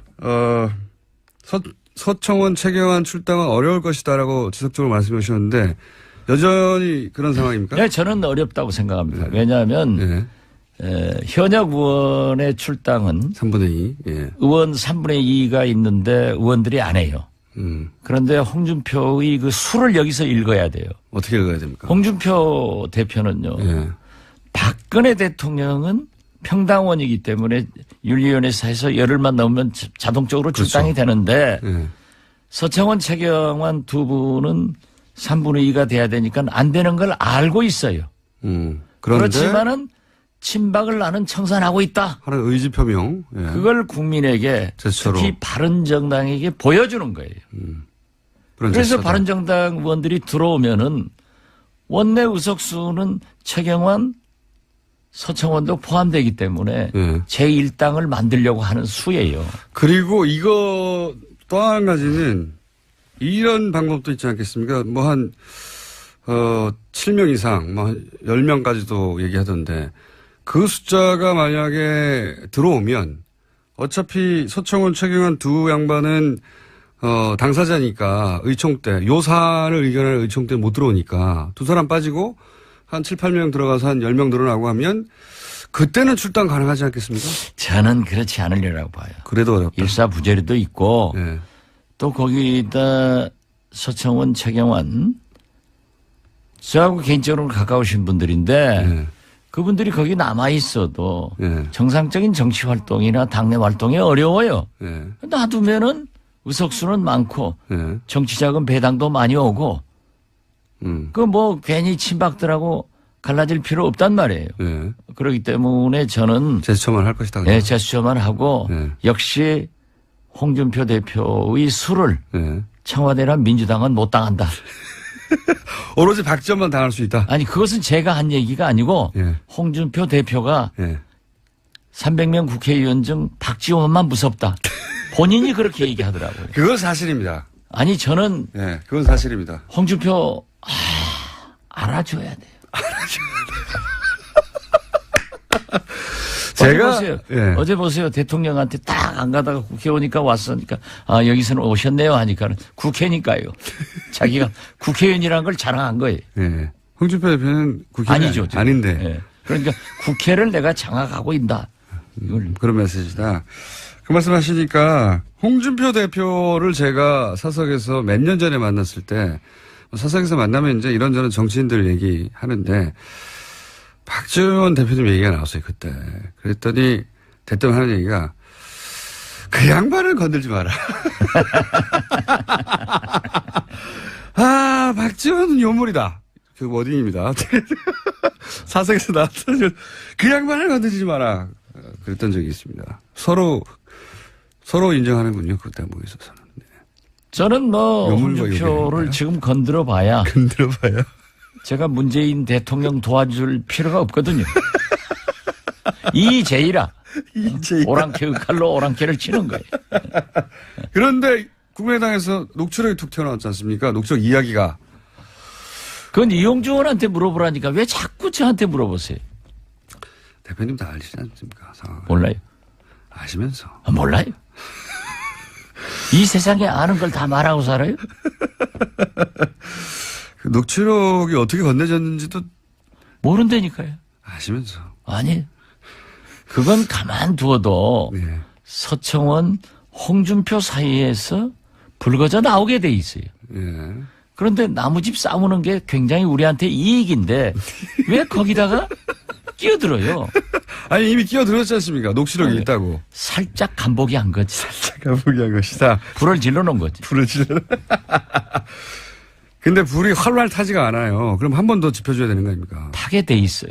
그래요? 예, 그리고 그 불은 확 타버리면 안 돼요. 두고 타야 두고. 오래 효과가 나타나는 겁니다. 요거 하나만 확인해 주시죠. 하여튼 공장장 아는 게 없어요? 아니 나하고 진행을 바꾸는 게 나아. TBS의 청취율을 올리는 것은 박지원, 공장장, 김어준 일주일도 안 되고 한 3주에 한 번씩 출연시켜줄게요. 감사합니다. 여기 내용에 원래 홍준표 대표하고 서청원 의원 간의 공방은 1심 이전의 상황에 대한 얘기였는데 이용주 의원이 얘기한 것은 1심 이후의 상황입니다. 그래서 이게 녹취록이 두 개가 있는 거냐 아니면은 그죠? 아니요, 제가 이용주 의원하고 법사위에서 옆에 앉으니까 우리 간사님 아니에요? 예. 저는 유일한 간사 지배를 받고 있는데 예. 그렇게 얘기하시던데 1심에서 무죄 났는데 그러니까요. 2심 항소심을 앞두고 예. 그러한 얘기가 오고 간 게 증인을 있다. 회유한 정황에 예, 관한 얘기를 예. 했단 말이죠. 그렇기 때문에 2심에서는 무죄 판결이 났다. 그러니까 1심 끝나고 난 상황에 말한 거잖아요. 그렇죠. 그렇죠. 예, 예. 그러니까 이게 별도의 녹취록입니까? 그 이전에 홍준표 대표는 1심 녹취록 모른다니까요. 그렇게 자꾸 저를 유인해 가면은 제가 빠질 것 같지만은 제가 누구예요? 박지원이에요. 자, 그러면 이용주 의원이 이 뻥을 치지는 않았겠죠? 그죠? 그 이용주 의원이 검사 출신이고 부장검사 출신이고 네. 얼마나 스마트한 사람인데. 근데 그럼 녹취록이 나오긴 나올까요? 언젠가는? 그건 모르죠. 그것은 우리 국민의당을 바라볼 게 아니라 서청원, 홍준표를 바라보면 나온다니까요. 그 서청원 대표 그 외국 들어오면서 공항에서 하는 얘기 들어보세요. 언젠가는 할 것이다. 최종적으로 누가 이깁니까 보시기에? 서청원 대 홍준표. 서청원이 이기죠. 아 그렇게 보십니까? 네. 왜냐하면 이 그러니까 녹취록 예. 홍준표가 그 절대 그 이상 확전 안 할 거예요. 여기서 이긴다는 의미는 서청원 의원은 계속 당에 남고 홍준표 대표의 어떤 지적, 아니 그 발언에 대해서 그 발언 예 녹취록 배틀에 있어서는 적어도 서청원 그렇죠. 대표가 이길 것이다. 나는 그렇게 봐요. 녹취록 내용을 아시는군요. 몰라요. 아시면서. 아니 아는 걸 다 세상에 말하고 살아요? 바른정 대통령 한 사람도 자기가 한 행동 딱 거짓말하면서 잡아대던데 뭘 나는 대통령 못 해봤잖아요. 대신 대자 대통령만 했지. 그러면 대신 대자 대통령이면 상황이 맞으셨네요. 상황은 아니고 하왕이지. 하왕 정도. 대신했으니까. 하왕 정도 하셨습니까? 홍준표 대표하고 두 분이서 따로 이 사석에서 만나서 이런 얘기 주고받고 하신 적은 없어요? 한 번도 없어요. 그러신 것 같더라고요. 예. 예. 두 분이 서로를 존중하면서 또 괴롭히고 싶어 하면서 동시에 인정도 하면서 이런 것 같더라고요. 예. 언론에 나오는 얘기만 봐도 알고 예. 그 박찬종 예. 전 의원. 선배 예. 그 의원이 아주 그 재밌는 얘기를 하더라고요. 그분이 보통뿐이 아닌데 네. 최근에 이렇게 굉장히 옳은 말씀을 많이 하시는데 네. 홍준표 대표가 그 말을 하는데 어쩐지 홍준표답지 않은 표정을 하더라. 녹취록에 관련된 예. 얘기를 하는데 그러면서 예. 냄새가 나는 얘기를 하길래 예. 과연 박찬종도 박찬종이다. 진짜 그 아주 재밌는 표현 아니에요. 미세한 표정 변화를 잡아내서 예, 아주 그 자신 없어 하더라 하는 말씀을 듣고 박찬종 선배님 진짜 대단하신 분이에요. 그러니까 자신 없어 할 녹취록 내용을 알고 계시다는 얘기네요. 그런 감이 있다는 거지. 그런 감이 있다. 그거 이용주 의원 누가 줬을까요? 모르죠. 아시면서. 몰라요.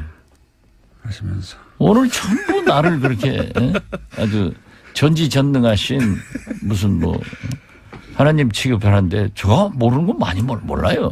바른정당은 어떻게 됩니까? 그럼 남은 바른정당은?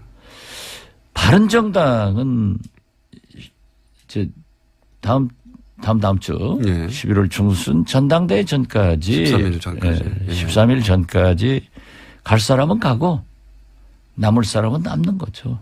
그래서 당은 교섭단체는 무너지고 예. 제가 볼 때는 집단 예. 혹은 전국적으로는 예.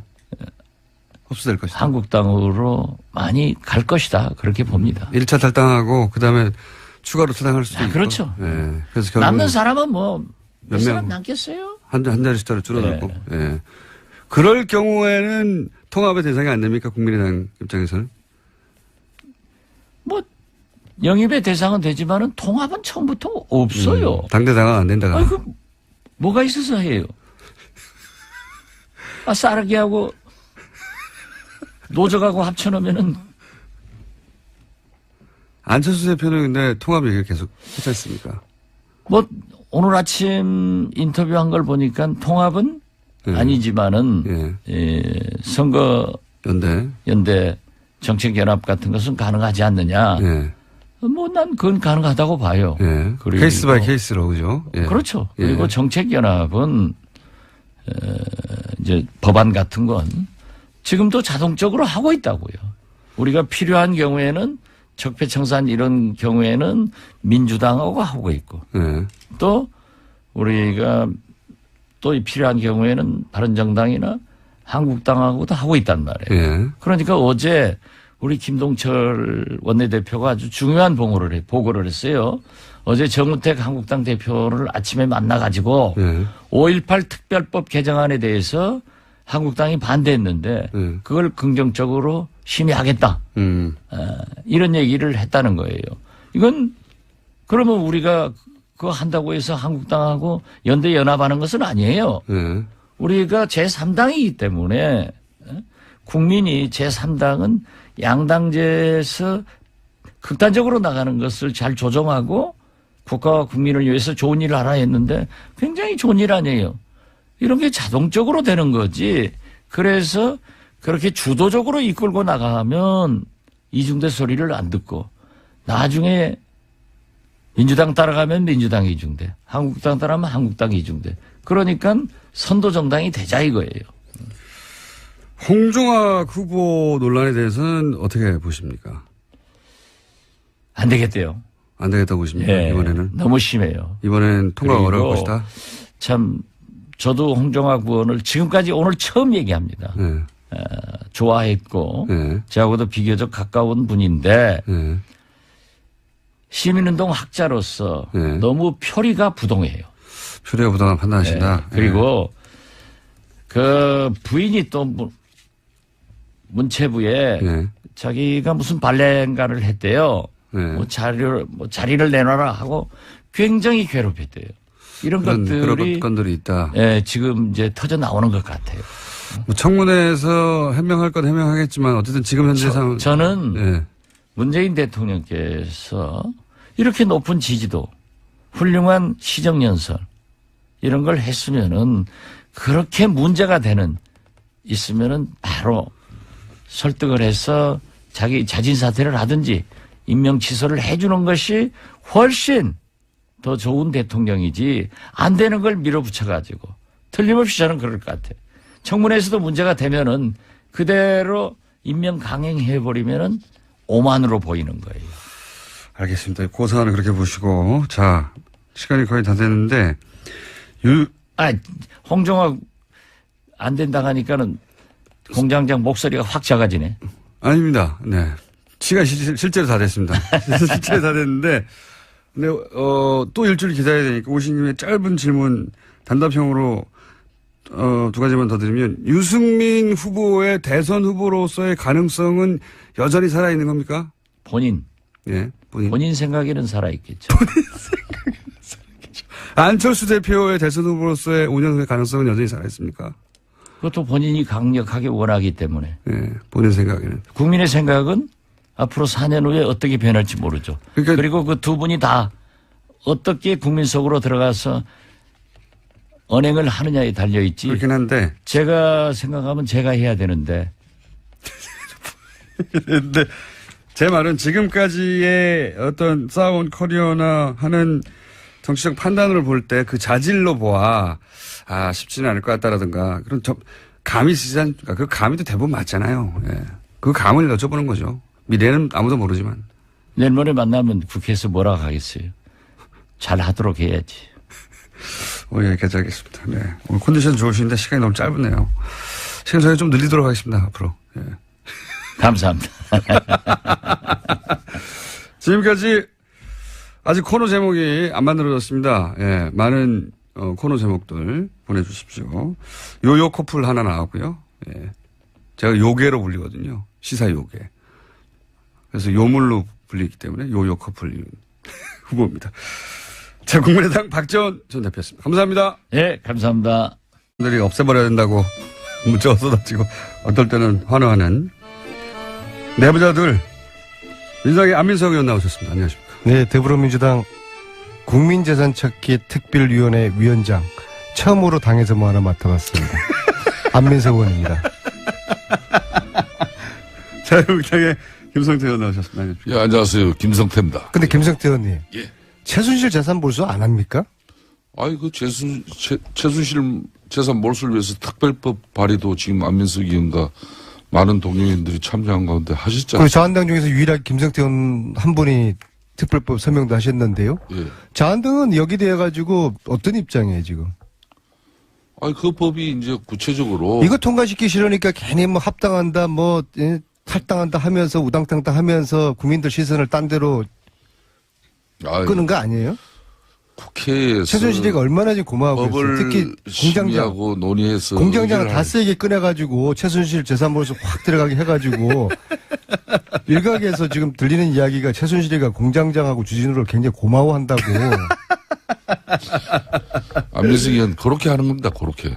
그러니까 특별법은 아무래도 입법기관인 우리 각 의원들을 정파나 정당 다 달리하고 또 정치적 이해관계 다르겠지만은 그 법을 대표 발의한 안민석 의원께서 끊임없이 우리 의원들을 만나고 최순실 재산 몰수에 대한 이 당위성이나 또 정당성에 대해서 폭넓게 동의하시죠? 저는 그 부분 몰수해야 되죠. 근데 예. 지금 정기국회가 한 달밖에 안 남았거든요. 네. 특별법 제정 제가 볼 때는 가능성이 굉장히 낮아요. 그러니까 안민석 의원께서 그 가능성 최순실 재산 몰수 지금 한 번도 못하게 생겼어요. 보통 일이 아닙니다, 이거. 그 가능성에 대해서 지금 말씀을 하시는데 국민 여러분, 국회는 지금 최순실 재산 몰수 저도 이야기 전혀 좀 지금 생각이 없습니다. 저도 이야기 좀 김성태 의원님 서명만 했지 네. 속으로는 전혀 생각이 없다고 저는 봅니다. 안민석 해명해 의원께서 보십시오. 그 법을 국회에서 처리하기 위한 처절한 진정성이 국회 내에서 이렇게 의원회관 방에 299개를 돌아다니면서 이 법 꼭 처리되어야 된다는 그런 뭐 입장을 그렇게 슬퍼하고 뭐 설득하기보다는 맨날 아니 최순실 재산 몰수 못하는 게 안민석 탓입니까? 안민석이 뭐 끝나지 않은 전쟁 책이나 팔려고 전국에 유람하고 심지어 미국까지 그 북콘서트 열고 아니 책을 우리는 팔아야지 그렇게 하면서 독일가 그 법 가지고 재산 통과를 이야기하는 게 이게 맞습니까? 예? 그러고는 여기 김어준 공장장 앞에서는 말이에요. 국민들 앞에 호소하고. 그래서 좀 안 맞아요. 제가 최순실 재산 몰수해야 된다는 이 말씀 드리기 위해 가지고 지금 북토크를 50회 하겠다고 약속을 이 자리에서 했지 않습니까? 네, 몇 회 하셨어요, 이때? 오늘 경기도 화성에서 하는데요. 오늘이 40번째입니다. 진짜 아우, 얼마 남았습니까? 힘들어요. 예, 아주 자기 할 힘들고요. 때는 다 하면서 이 최순실 특별법 처리 안 된다고 동료원들한테 또 원망하고 그러면 안 된대요. 알겠습니다. 그럼 제 노력이 부족한 것으로 받아들이고 제가 더 열심히 노력하는데 예. 근데 제가 전체적으로 보니까 저희 더불어민주당 저희 쪽에서도 좀 미온적이고요. 예. 그다음에 자유한국당하고 바른정당은 적극 반대고 국민당은 말로는 당론으로 채택을 지난 연말에 했다고 하는데 실질적으로 하는 건 아무것도 없어요. 근데 제가 이제 국민당이 여기돼 가지고 특별법 서명을 한 20명밖에 안 했다고 해서 뭐 그런 좀 반대 뉘앙스로 이야기, 저는 그런 건 아닌데 특별법의 서명을 절반밖에 안 했던 이야기를 한 건데 국민당 측에서 오해를 했어요. 왜 안민석이가 국민당이 이거 반대한다고 했느냐. 우리는 당론 발의까지 지난 연말에 했는데 저는 사실 그 몰랐는데요. 그 점은 제가 미처 확인하지 못한 점은 제가 소홀히 챙기지 못한 것은 유감스럽게 생각하는데, 근데 사실 당론 발의하고 난 다음에 지난 1년 동안에 한 일이 아무것도 없는 이 점을 제가 좀 아쉽게 생각드리고요. 지금 저 이야기는요. 뭐 그래서 그런 국민당에서 이야기 했더니 또 국민의당에서 저 안민석 의원 또 윤리위원회 국회 제소하겠다고 제소하겠다는 그렇게 입장 해서 밝히니까 이제 아니 여러 이야기가 제소 나오고. 아니라 뭐 저는 뭐 안철수한테 고발도 받은 적이 있고 제소 할아버지도 괜찮은데 그럼 국민당이 당론 발의를 했으면은 나서서 실질적으로 적극적으로 이 특별법 제정 될 수 있도록 국민당이 한번 앞장서 주시고 그러면 제가 국민당 제가 박수 쳐드리고 안철수도 제가 업어드리겠습니다. 안철수 업어드리겠습니다. 어쩌면 그 같은 안식끼리 금방 좋았다가 얼마 전에는 또 안철수 국민의당에서 우리 안민석 의원 또 고발건 이렇게 취하했다고 얼마나 안철수 의원을 또 칭송했습니까? 최순실 국면에서 하여튼 안시들 이상하죠. 아니 국민당이 저를 띄워주려고 작정한 것 같아요. 작년 이맘때 어땠습니까? 아니, 의원님, 뉴스 방송에서 한 말씀 했다고 그래가 다 했던 얘기니까 이거 방통위에 저를 제소하지 않았습니까? 그때 제가 얼마나 또 당에서 시련을 처음으로 자리 겪었어요. 맡으니까 어떠세요? 예? 잘 적응은 안 되는데요. 근데 저는 이런 거 맞는 거 싫어해요. 싫어하고 저는 여의도 국회를 별로 안 믿거든요. 제가 국회의원이지만은 기본적으로 국회의원들은 당리당략 이게 저는 너무 이게 싫어요. 이게 제 체질에 안 맞고 국회의원도 제 체질에 안 맞지만은 그 위원장 그렇게 하고 싶어 하셨어요, 그때. 아니 그거는 그런 이야기까지 나한테 이렇게 물으면 어떡해요. 응? 근데 이게 제가 독일을 다니는데 그냥 국회의원 개인으로 온 것보다도 당에서 특별위원장으로 왔다 하면은 도와주는 분들이 더 신나서 도와줄 거 아니에요. 이제 그런 차원에서 제가 당에다가 이걸 요구를 했던 것이고 네. 이제 한 달, 이 활동 기간은 한 달입니다. 한 달 동안에 특별 제정 안 되면은 저도 이제 짐 싸가지고 이제 최순실 재산 몰수 이제 저도 손들 수밖에 없는 거거든요. 그래서 김성태 의원님 서명을 하셨잖아요. 저 전국 다니면서 그래도 유일하게 김성태 의원님 혼자 서명하셨다. 자유한국당 중에서. 그래서 같이 좀 토론회도 하고 좀 국민들과 함께 이 국회는 절대로 이걸 생각이 없거든요. 그래서 국민과 함께 최순실 재산 몰수 특별법 제정 공장장도 다스만 이야기하지 마시고 예? 그러니까 최순실하고 밀당한다는 지금 이야기가 있어요. 최순실 재산부터 빨리 몰수하고 그리고 이제 다스 자, 의원님. 부산급식 그렇게 갑시다. 어제 청와대 홈페이지 들어가 봤더니 네. 낙태와 관련된 그 청원이 무려 105개 정도 어제 기준 제가 봤을 때였고 20만 명 이상이 또. 예. 특정 낙태죄 그거는 이제 폐지를 해야 된다는 청원이었는데 23만 명 이상이 잡혀 있더라고요. 그래서 언론을 비롯해서 상당히 핫한 이슈인데 결과는 폐지를 해야 깜짝 놀랐는데 이게 우리나라 사람들 좀 사회적인 이념 성향으로 보수적인 성향이 조금 더 강하거든요. 그래서 폐지를 해서는 안 된다라는 의견들이 조금 많이 나오지 7년 않을까. 전에는 그랬죠. 예, 7년 전에는 그렇게 나왔습니다. 명백하게. 예, 네. 근데 요번에 조사를 해보니 폐지를 해야 된다. 낙태죄를 폐지를 해야 된다라는 의견이 51.9%가 나왔고 절반을 넘었었습니다. 그리고 폐지를 하지 않고 유지를 해야 된다는 것이 36.2%였습니다. 조금 더 소개를 해드리면 2010년 2월에 조사한 것은 낙태 허용을 해야 되는지 말아야 되는지 이렇게 물었는데 거의 비슷한 조사이죠. 이때는 허용을 해서는 안 된다는 것이 53.1%였고 허용 찬성이 33.6%입니다. 정확하게 뒤집어졌네요. 거의 이제 숫자가 비슷하게 이제 그 뒤집혀온 겁니다. 7년 사이에 상당히 많은 변화가 있었던 것 같습니다. 저는 이 조사를 작년에 했어도 수치가 이렇게 안 나왔을 것 같아요. 그렇습니다. 저도 그 부분에 동의를 합니다. 예, 시대 정신이 바뀌어가고 있는 거거든요. 네. 그게 이제 실제 시대 정신이라는 게 정권을 바꾸는 건지 정권이 네. 바뀐 것이 시대 정신에 영향을 주는 건지 뭐 서로 영향을 주고 받겠지만 네. 그런 영향이 크다고 봅니다. 저는. 예. 맞습니다. 국정농단 사태를 지나는 과정 속에서 공정과 정의 그리고 이제 사회적 약자들에 대한 어떤 배려 그러한 어떤 가치가 강화되고 있기 때문에 분명히 그 이전에 작년 국정농단 이전에 조사를 했을 때는 이렇게 나오지 않지 않았을까 그렇게 예상을 해봅니다. 저도 그렇게 생각이 들고요. 그래서 이번 여론조사 결과가 궁금했었는데 네.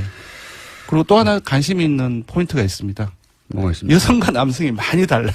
아, 그건 그렇겠죠. 예. 네. 그건 그렇겠죠, 당연히. 예, 여성 10명 중에 6명은 폐지를 해야 된다. 예. 이건 저는 여성의 견해가 훨씬 중요하다고 봅니다. 그렇죠. 남자가 뭘 합니까? 당사자이기 남자는 때문에. 그냥 머리로 생각하는 거거든요. 네. 윤리나 규범의 관점에서 바라보는 네. 것이고 혹은 종교의 관점에서. 예, 남성은 44대 43 거의 같습니다. 그냥 팽팽하네요. 예. 근데 더 놀라운 것은 보수층을 포함해서 중도 진보 모든 이념 성향에서 네. 폐지를 해야 된다는 의견은 더 많이 나왔습니다. 시대 정신이 바뀐 거죠. 예, 지역도 부산, 울산, 경남 제외하고 연령도 60대 이상을 제외하고 모든 연령층에서 폐지를 해야 된다라는 의견이 많이 나왔습니다.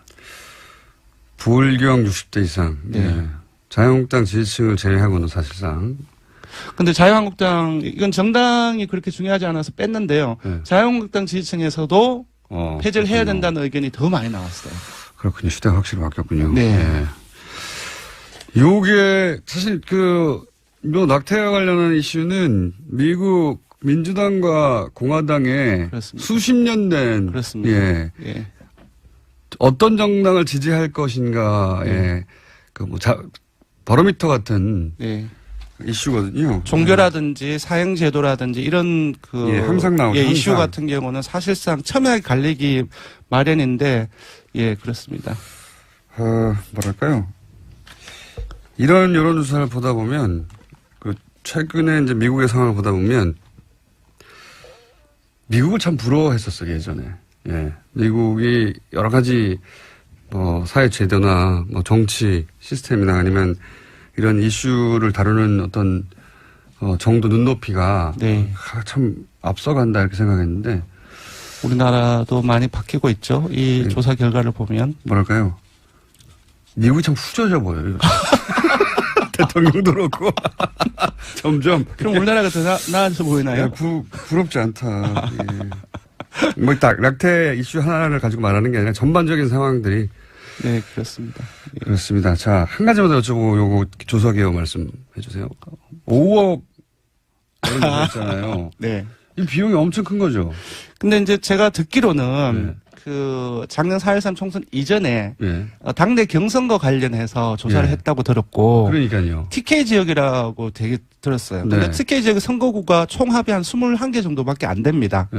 근데 그걸 다 하지는 않았을 거예요. 다 했다 하더라도 5억이 너무 많잖아요. 예, 제가 볼 때는 친박 중심으로 했다고 한다면 10개 내외가 아닐까 싶은데 보통 여론조사는 전화면접 조사가 가장 비싼데 1000명 조사를 할 경우에는 전화면접 조사라 해도 한 건에 1,500만 원 정도 내외입니다. 시장 가격이. 예, 시장 가격이. 그러면 도대체 5억이면 1,500만 원이면 어떻게 되는 그러면 한 30개 정도를 할 수 있는 거죠. 그 비용을 다 준다 할지라도. 네. 근데 30개가 안 되는데, 이 경우 조사 경우에. 같은 경우는 전화 면접으로 과연 했을까? 자동응답을 많이 했을 가능성이 높다. 그럼 더 왜냐하면은 싼데. 예, 그 A 업체가 본인이 직접 여론조사가 아니라 하는 곳이 외주. 정치 컨설턴 아. 대체하는 회사이고 그런 경우는 외주를 주고 또 외주 비용은 되게 싸게 돌리거든요. 그런 것들을 감안했을 때 여론조사에 들어가는 비용은 더 낮지 않았을까. 다른 비용이 크다. 예, 다른 비용이 훨씬 큰데 그렇다고 한다면 그 부분을 정치 컨설턴을 위한 비용인지 아니면 또 다른 비용이 있는지. 부러운 거예요 지금. 예. 예, 부럽습니다. 왜냐하면 만약에 이 정도 비용이라고 한다면 아마 리얼미터가 이걸 만약 했다면 빌딩을 샀을 것이다. 부자가 되지 않았을까. 조사기관은요? 예, 조사 개요는 이번 주중조사는 TBS 의뢰로 전국 19세 이상 성인을 대상으로 월요일부터 수요일까지 무선 80%, 유선 20%, 전화 면접 자동 응대 혼용으로 실시했고 최종 응답자는 1,522명이었습니다. 표본 오차는 95% 신뢰 수준 플러스 마이너스 2.5%포인트, 응답률은 5.2%, 정당 간 통합, 죄송합니다. 낙태죄 유지 폐지 조사는 TBS 뉴스공장 의뢰로 어제 하루 동안 주중조사 동일한 조사 방법으로 실시했고 최종 응답자는 516명, 표본차는 플러스 마이너스 4.3%포인트였습니다. 리얼미터 권순정 조사분석 실장이었습니다. 감사합니다. 고맙습니다.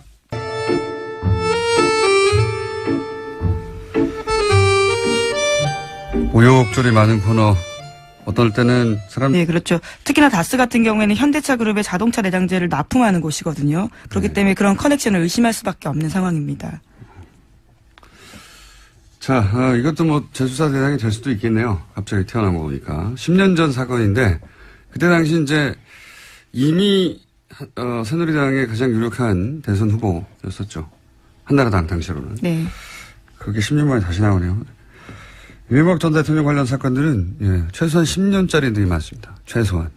다스는 계속해서 매출 규모를 키워서요. 현재는 해외 매출까지 합치면 2조 원가량이 된다라고 합니다. 서울시장 되고 나서 2배 뛰고. 또 눈부시게 뛰었고요. 또 대통령 재직 기간 또 눈부시게 뛰었습니다. 6배가 뛰고 하고 이렇게 참 훌륭하신 분이에요. 자, 앞으로도 계속 뉴스가 나오겠죠. MB 피난민원. 자, 다음 뉴스는요. 네, 국정원 댓글 수사를 방해했다는 혐의로 수사를 받다가 숨진 채 발견되었던 국정원 소속 변호사에 대한 이야기 전해드린 바 있는데요. 이와 관련해서 오늘 아침 한겨레 신문이 새로운 소식을 보도했습니다. 같은 혐의로 조사를 받았던 이재영 검사가 숨지기 전 이 변호사와 수차례 통화했다라는 건데요. 이 검사가 해당 변호사를 회유하려 한 게 아니냐라는 의혹이 나오고 있다고 합니다. 근데 뭐 통화만 한 거 가지고는 내용을 알 수 없으니까요. 통화를 할 수도 있겠죠, 당연히. 같은 사안으로 조사를 받던 상황이니까. 이제 여기서 사실은 유가족 입장도 들어봐야 되는데, 유가족이 이럴 경우에 이제 잘, 취재에 응하지는 않는데, 통상 유가족은 자살을 정말로 했다고 하더라도 대부분 유가족들은 받아들이기 힘들어 하죠. 그래서 갑작스러운 죽음이기 때문에요. 자살할 이유가 없다고 이렇게 말하기 마련이긴 합니다만, 유가족 관점에서 의심스러워할 대목들이 있을 겁니다. 네. 그 부분 확인해 봐야 될 것 같고요. 그만하니까 생각나는데 매우 특이하게 이런 류의 죽음에 대해서 자살이 맞다고 유가족이 거꾸로 이야기해 준 제가 기억하는 거의 유일한 케이스가 소위 마티 자살 사건이죠. 예. 그때 자살이 맞다는 뉘앙스로 오히려 의혹을 해명하는 역할을 부인이 했었죠. 예. 네, 근데 그 건 같은 경우에는 최근에 국정원개혁발전위원회가 발표를 했었는데요. 또 자살이 맞다 이런 결론이 나오긴 했습니다. 문서상으로는 특이점이 없다. 자살이 맞는 것 같다라고 했는데 예를 들어 그게 블랙 오퍼레이션 흔히 말하는 였다면 뭐 거기 써 있을까요? 여하간 저희가 방송을 시작한 이후로도 이런 류의 자살이 굉장히 많았는데요. 예. 관심을 가지고 계속 저희는 지켜보고 있습니다. 유가족도 접촉을 한번 해보고요. 자, 다음 뉴스는요. 네, 국정원 특활비 관련된 수사가 계속 진행되고 있습니다. 이번에는 청와대가 지난해 4.13 총선을 앞두고 새누리당 내 경선 등과 관련해서 비공식 여론조사를 했다라는 건데요. 이와 관련해서 5억 원이 들었는데 그 돈을 청와대가 아닌 국정원에서 냈다라고 합니다. 요 상황은 이 발언과 연결해서 봐야 됩니다. 저희가 이 비공식 여론조사, 청와대가 여론조사 할 수 있지 않냐, 이렇게 생각할 수도 있습니다. 근데 문제는 이제 이게 비공식이었고, 당시 이 여론조사의 의도가 뭐였냐를 볼 수 있는 당시 상황에서의 박근혜 전 대통령의 발언을 일단 잠깐 들어보시겠습니다. 이제 국민 여러분께서도 국회가 진정 민생을 위하고 국민과 직결된 문제에는 무슨 일이 있어도 소신 있게 일할 수 있도록 나서주시고 앞으로 그렇게 국민을 위해서 진실한 사람들만이 선택받을 수 있도록 해주시기를 부탁드립니다. 기억하실지 모르겠는데 당시 이제 유승민 의원이 소위 탈박 선언을 한 거죠. 네, 일종의 배신의 정치로 찍힌 바가 있습니다. 그래서 진실한 사람을 뽑아달라고 진실한 사람 얘기를 굉장히 많이 했어요. 그때 당시에 지난해 4.13 총선 전에 있었던 박근혜 전 대통령이 이제 진실한 사람, 저런 사람은 떨어뜨려야 된다는, 소위 친박이었다가 탈박한 사람들에 대해서 이 여론조사가 이상하다기보다는, 대단히 특이하고 이례적인 것은 쓰임새가요. 예. 네. 당시 TK 지역은 어차피 자유한국당, 당시 새누리당 인사들이 당선되게 돼 있어요. 그렇지 않습니까? 거기를 굳이 이런 돈을 들여서 비공식 여론조사 한 이유가 뭐냐? 이제 소위 말해서 진박을 골라낸다고. 진박이라는 진실한 박근혜 편인 건가요? 진박? 그렇죠. 그래서 예. 진박이라고 했었어요. 친박을 넘어서 진박을 골라내는 선별 작업을 한다고 했었고, 그래서 이거는 단순히 여론조사가 아니라 박근혜 전 대통령이 찍어서 원하는 사람이 되게 하도록 만드는 그런 구도가 어떤 사람을 통해 가능해지겠는가 하는 거를 골라내는 명백한 선거 개입이죠. 대통령 자신을 위한. 그러니까 몰래 한 거 아닙니까? 그러니까 일반 여론조사 청와대에서 하거든요. 예, 그건 그냥 청와대에서 주면 되는데 그건 들키면 안 된다고 생각하니까 이 돈을 땡겨온 거죠. 국정원에서. 들키면 안 되는 여론조사였던 겁니다. 자기들이. 왜냐하면 목적이 이랬으니까요. 네, 심지어 해당 여론조사 같은 경우에는 최근에 해산했다라는 오늘 아침에 머니투데이 보도도 있습니다. 단순 비즈니스상 이유로 인수합병 될 수도 있죠. 물론 수사가 자신들을 향한다는 걸 인지해서 그랬을 수도 있지만 여간 이건 단신에 해당되는 것이고 당시 여론조사 기관이. 그러니까 5억이 들었지 않겠냐. 5억이 저는 자세히는 모르겠지만 업계에 있지 않아서 굉장히 큰 돈이거든요. 이 정도면. 특정 지역에 총선 출마 예정자들이나 이런 사람들을 여론조사하는 대구 경북에 지역구가 몇 개 있다고요. 예. 굉장히 큰 돈인데. 잠시 후 리얼미터 권 실장 나올 테니까 벌써 들어와 있네요. 어느새 조용히 들어와 있네. 예. 한번 물어보죠. 요 관련 사항은. 이 비용이 어느 정도 규모인지. 여하간 이 비용, 그러니까 여기서 이제 전후 맥락을 얘기하지 않고 여론조사만 자꾸 보도하니까 여론조사 할 수 있지 않냐 얘기하는데 전후 맥락.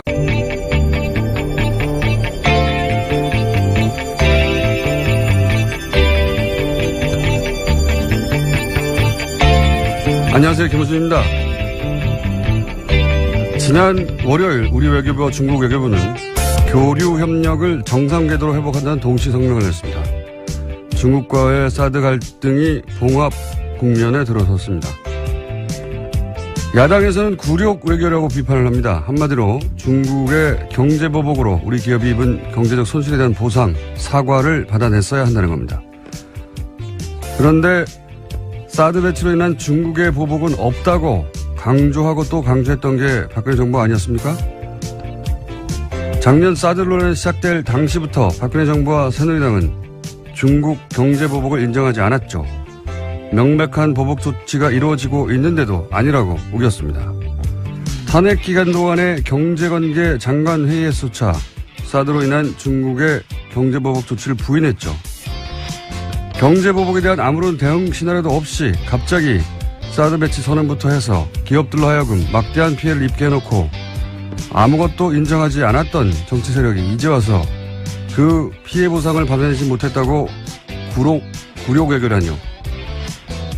자기들이 잘못해 만들어낸 피해 책임을 왜 그걸 어렵게 해결해가고 있는 사람들에게 묻나요? 그리고 보수가 그렇게 중요하게 생각하는 미국 국무부가 이 공동성명에 대해 환영 성명을 낸 건 또 어떨 겁니까? 시비를 걸어도 좀 말이 되는 걸로 봅시다. 김어준 생각이었습니다.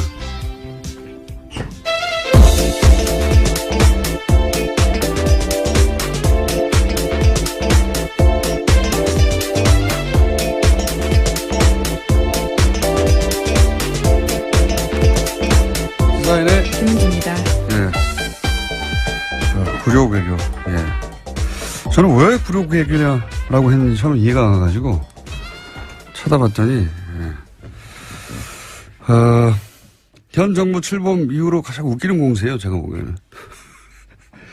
굴욕은 어제 노회찬 의원도 얘기했지만 당시 중국이 당했다고 중국은 생각하는 거죠. 기억을 떠올려 보시면 황교안 총리가 중국에 가서 이제 시진핑 주석 만났는데 당시 사드 배치할 거냐라고 묻는데 사드 배치 고려하지 않고 있다라고 네. 상대국의 정상이 묻는데 그렇게 답하고 나서 열흘인가요? 일주일 있다가 그렇죠. 예, 발표를 해버린 거 아닙니까? 배치한다고. 그런 일을 당하고도 모욕감을 느끼지 않는 국가가 어디 있습니까? 예. 최소한 그때쯤에는 이해를 구하거나 어쩔 수 없었다고 양해를 구하거나 했어야 되는데 안 한다고 해놓고 예. 일이 제대로 틀어진 건 그때부터죠. 예. 대내 모두에게 거짓말하는 게 일상적이었던 정권인 것 같습니다. 그때 황교안 총리가 몰랐거나 자신도 몰랐을 것 같아요. 예. 총리조차. 그런가요? 예. 예. 생각해보면 그분이 문자로 해고 통보 받았잖아요. 아, 정말 아련한 일이네요. 네. 예. 문자로 해고 통보 받고 막 화가 났던 그때 상황이 떠오르는데. 어쨌든, 물론 그 이후로 중국이 보복을 하고 우리가 당한 건 부당한 건 맞는데 최소한 그런 상황을 유발한 당사자들이 이걸 굴욕으로 하는 건 말이 안 됩니다. 오히려 그때 기업들 손해봤다고 자기들의 일 때문에 사과를 해야 되는 거죠. 예. 네, 주구장창 사드에 의한 보복 없다라고 주장했었죠. 박근혜 정부에서는요. 네네, 그래서 피해 없다 혹은 뭐 피해가 없다고 하거나 아니면은 보복이 아니라고 하거나 그러니까 그렇게 사과 받고 싶었으면 자기들이 짓고 있을 때 사과를 받았어야죠. 그때는 해결할 능력도 없고 그러니까 보복이 없는 척, 보복이 있어도 모른 척, 예. 사드와 무관한 척, 딴청만 피웠던 거 아닙니까? 갑자기 피해가 넘쳐난다고 지금 나오는 거잖아요. 그래서 사과를 받아냈어야 된다고. 예. 이게 원래 여야가 주거니 받거니 하고 말이 되게 싸워야 중계하는 사람들 재미가 있는데 우겨도 적당히 우겨야 제가 표를 들어두는 척이라도 하죠. 답답합니다.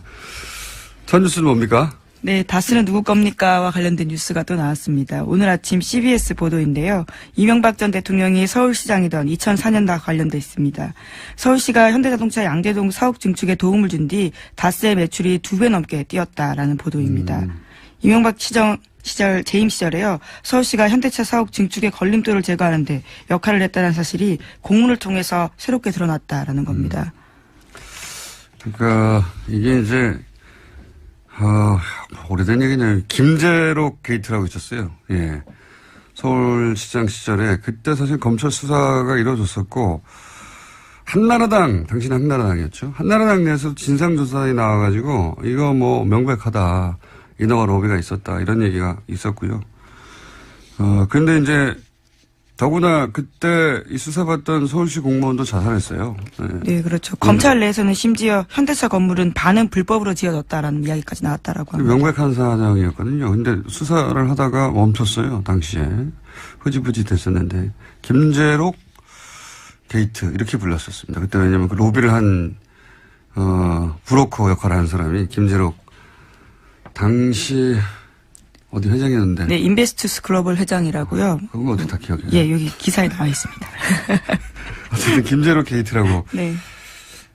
근데 그리고 나서 다스가 2배로 매출이 떴다는 거 아닙니까? 네, 예, 그렇죠. 서울시장이. 이게 NB 휘나미난이라고요.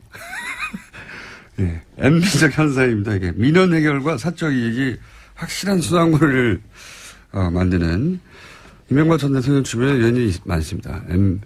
MB 휘나미난 적어놓으세요. 어디요? 네, MB 현상이요. 네. 예. 이번에는 이제 문서가 나오고, 예. 그리고, 그냥 봐준 게 아니라 그냥 봐줄 리가 있나요? 예.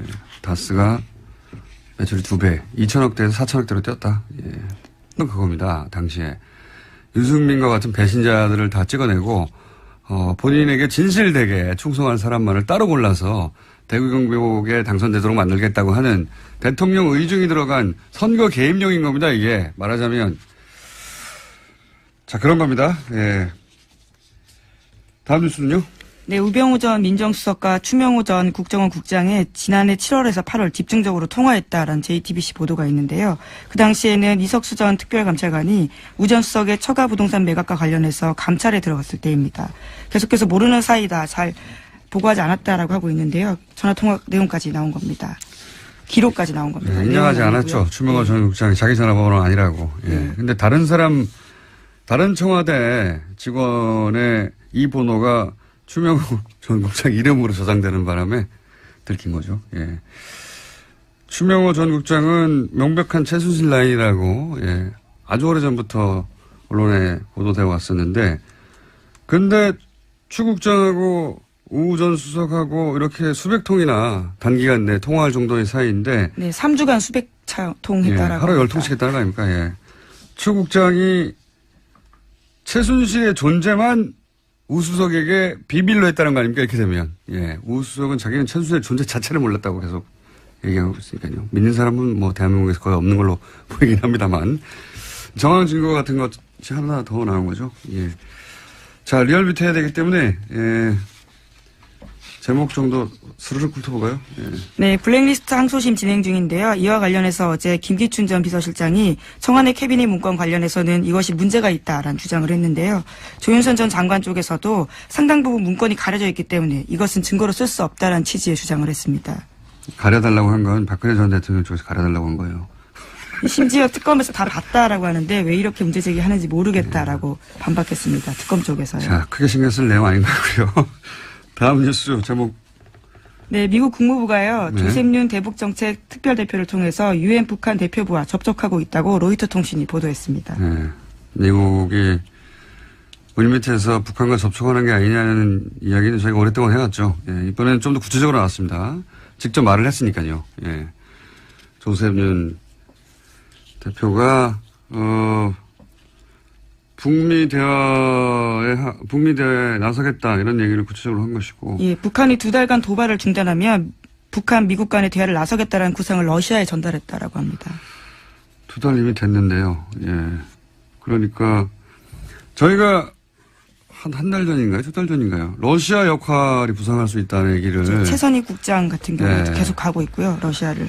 우리도 뭐 러시아와 접촉도 계속 있어서 러시아가 중국 대신에 중국이 지금 우리하고 뭐 사드나 이런 문제로 좀 소홀했지 않습니까? 그래서 러시아한테 그런 역할을 맡길 건가 보다 했는데 그래 왔던 것 같습니다. 러시아가 이걸 중간에서 역할을 하고 있었다는 뉴스가 나온 걸로 보아 뉴스공장의 분석은 항상 맞다. 아, 그런 결론으로 가실 거라고 깜짝 놀랐습니다. 예, 저희가 예상했지 않습니까? 자, 네. 여기까지. 시사인의 김은지였습니다. 감사합니다. 네, 8월 6일 리얼미터 그것마저 알려주마 리얼미터 권순정 조사실장 나왔습니다. 네, 안녕하십니까? 안녕하십니까? 네, 빨리빨리 진행해보죠. 네. 네. 거의 뭐 해봤자 뭐 1%, 2%니까. 네. 좀 요번에 좀 많이 올랐네요. 아, 그래요? 네. 예. 자, 그러면 빨리빨리 해보죠. 대통령 지지율은 어떻습니까? 예, 지난 4주 동안 거의 변동이 없었죠. 네. 뭐 근데 0점 몇 프로 올랐다 내렸다 몇 예, 이번 주에는 2.2%포인트 올라서 69.4%가 되었습니다. 예, 부정평가는 27%에서 25.4%로 떨어졌고요.